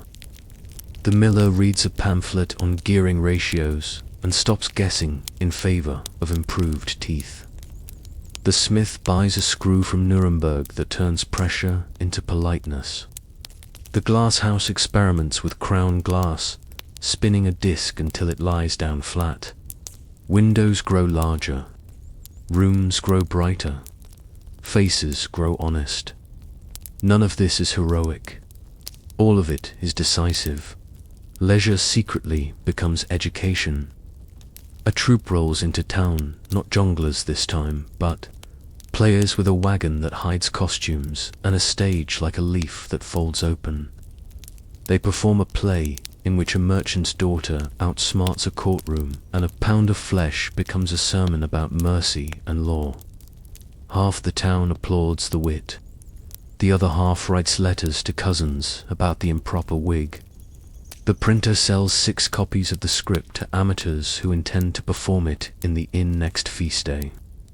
He sells 12 copies of a pamphlet complaining about decency 2 days later. The inn buys more ale. The watch rehearses patience. Charity matures into policy again. The hospital no longer waits for emergency. It runs foundling care as a routine, pox houses as a duty, midwife training as a profession. The town funds dower chests for orphan girls, apprentice fees for orphan boys, and pensions, a new word for men maimed in service. A German pamphlet argues that poor relief, poorly managed, breeds idleness. Agnes's granddaughter writes a rebuttal from the counting house. Idleness is born from hopelessness, not bred. The council votes to keep stipends and increase inspections. Mercy and order, holding hands again, asterisk. The Atlantic keeps getting wider even as ships cross it.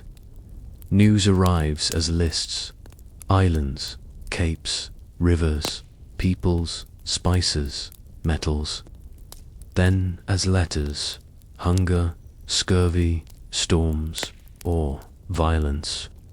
Then as ledgers, cargoes, losses, profits, names. Some names belong to captains and kings. Some to enslaved people taken in chains to work on sugar islands and in mines that feed European appetites.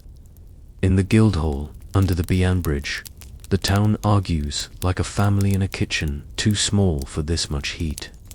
Some call it commerce. Others call it theft. A small group led by a schoolmaster who quotes Paul to the priest and Seneca to the printer calls it a sin that will haunt and harm. We do not get to be perfect in this story. The world opens. So does our capacity for harm. The press prints tracks both ways. Some grow mold.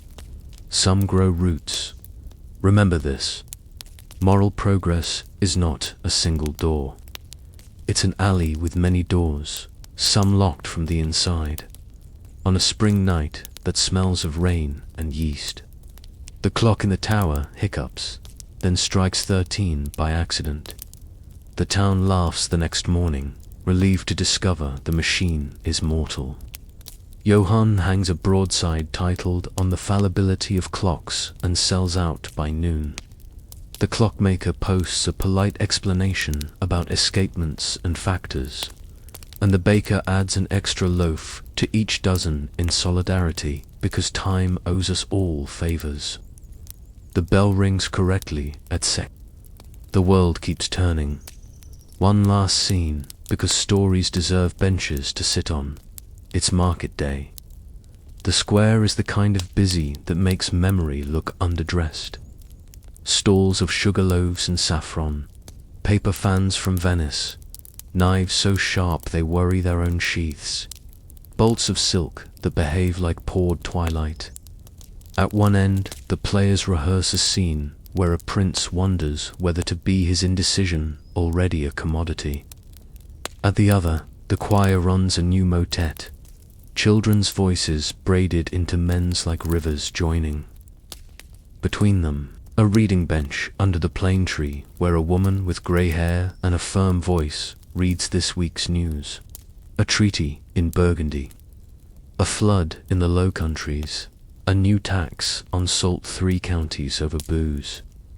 A poem from Florence that has scandalized and delighted those with taste for syllables. A sailor with arms like ropes stands near the bench and listens, smiling at the world coming home in sentences.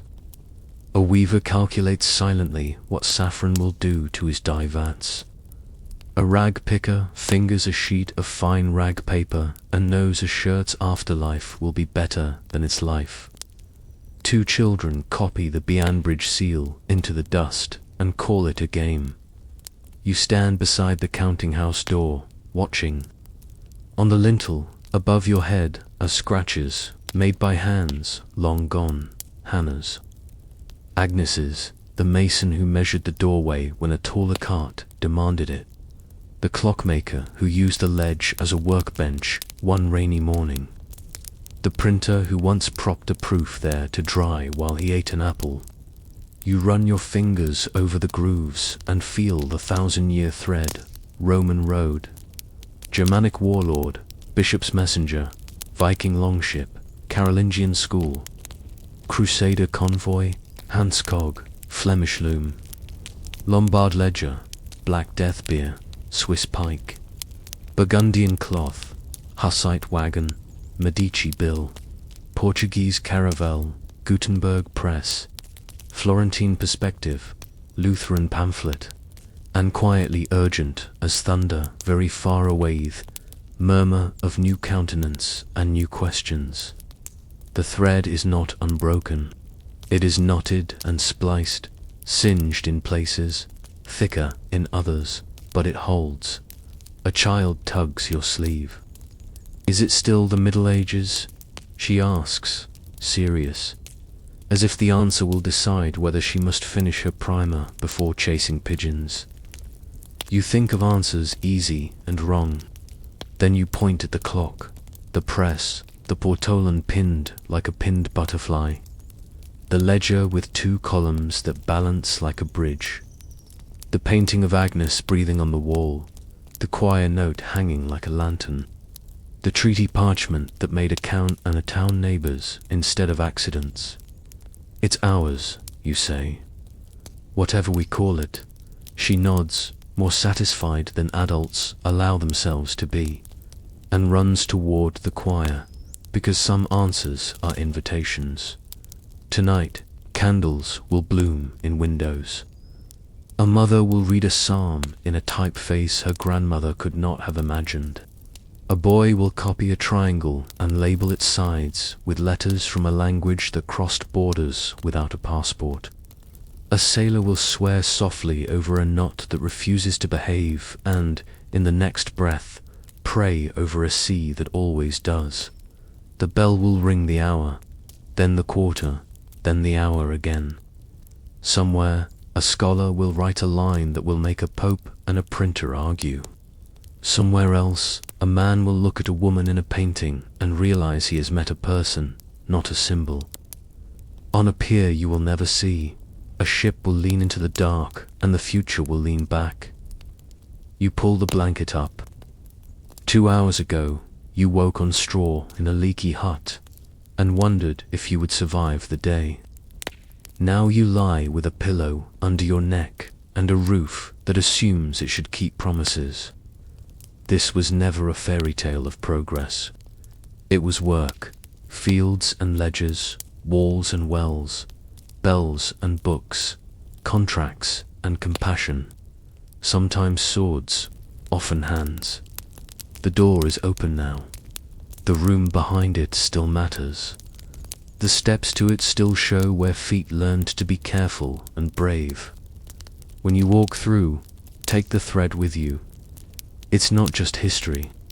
It's us, the we that outlived plagues and princes and found a way to measure bread, time, love, and truth without smashing any of them to prove they were real. Sleep in the morning. The Renaissance will ask for volunteers. The Reformation will ask for courage. The New World will ask for conscience. And your little town bee and bridge will still ask for honesty. Answer them all as best you can. Thus ends our journey. Medieval Europe, 1,000 years in 2 hours. Not dark, not golden, and astonishing enough for any century, asterisk.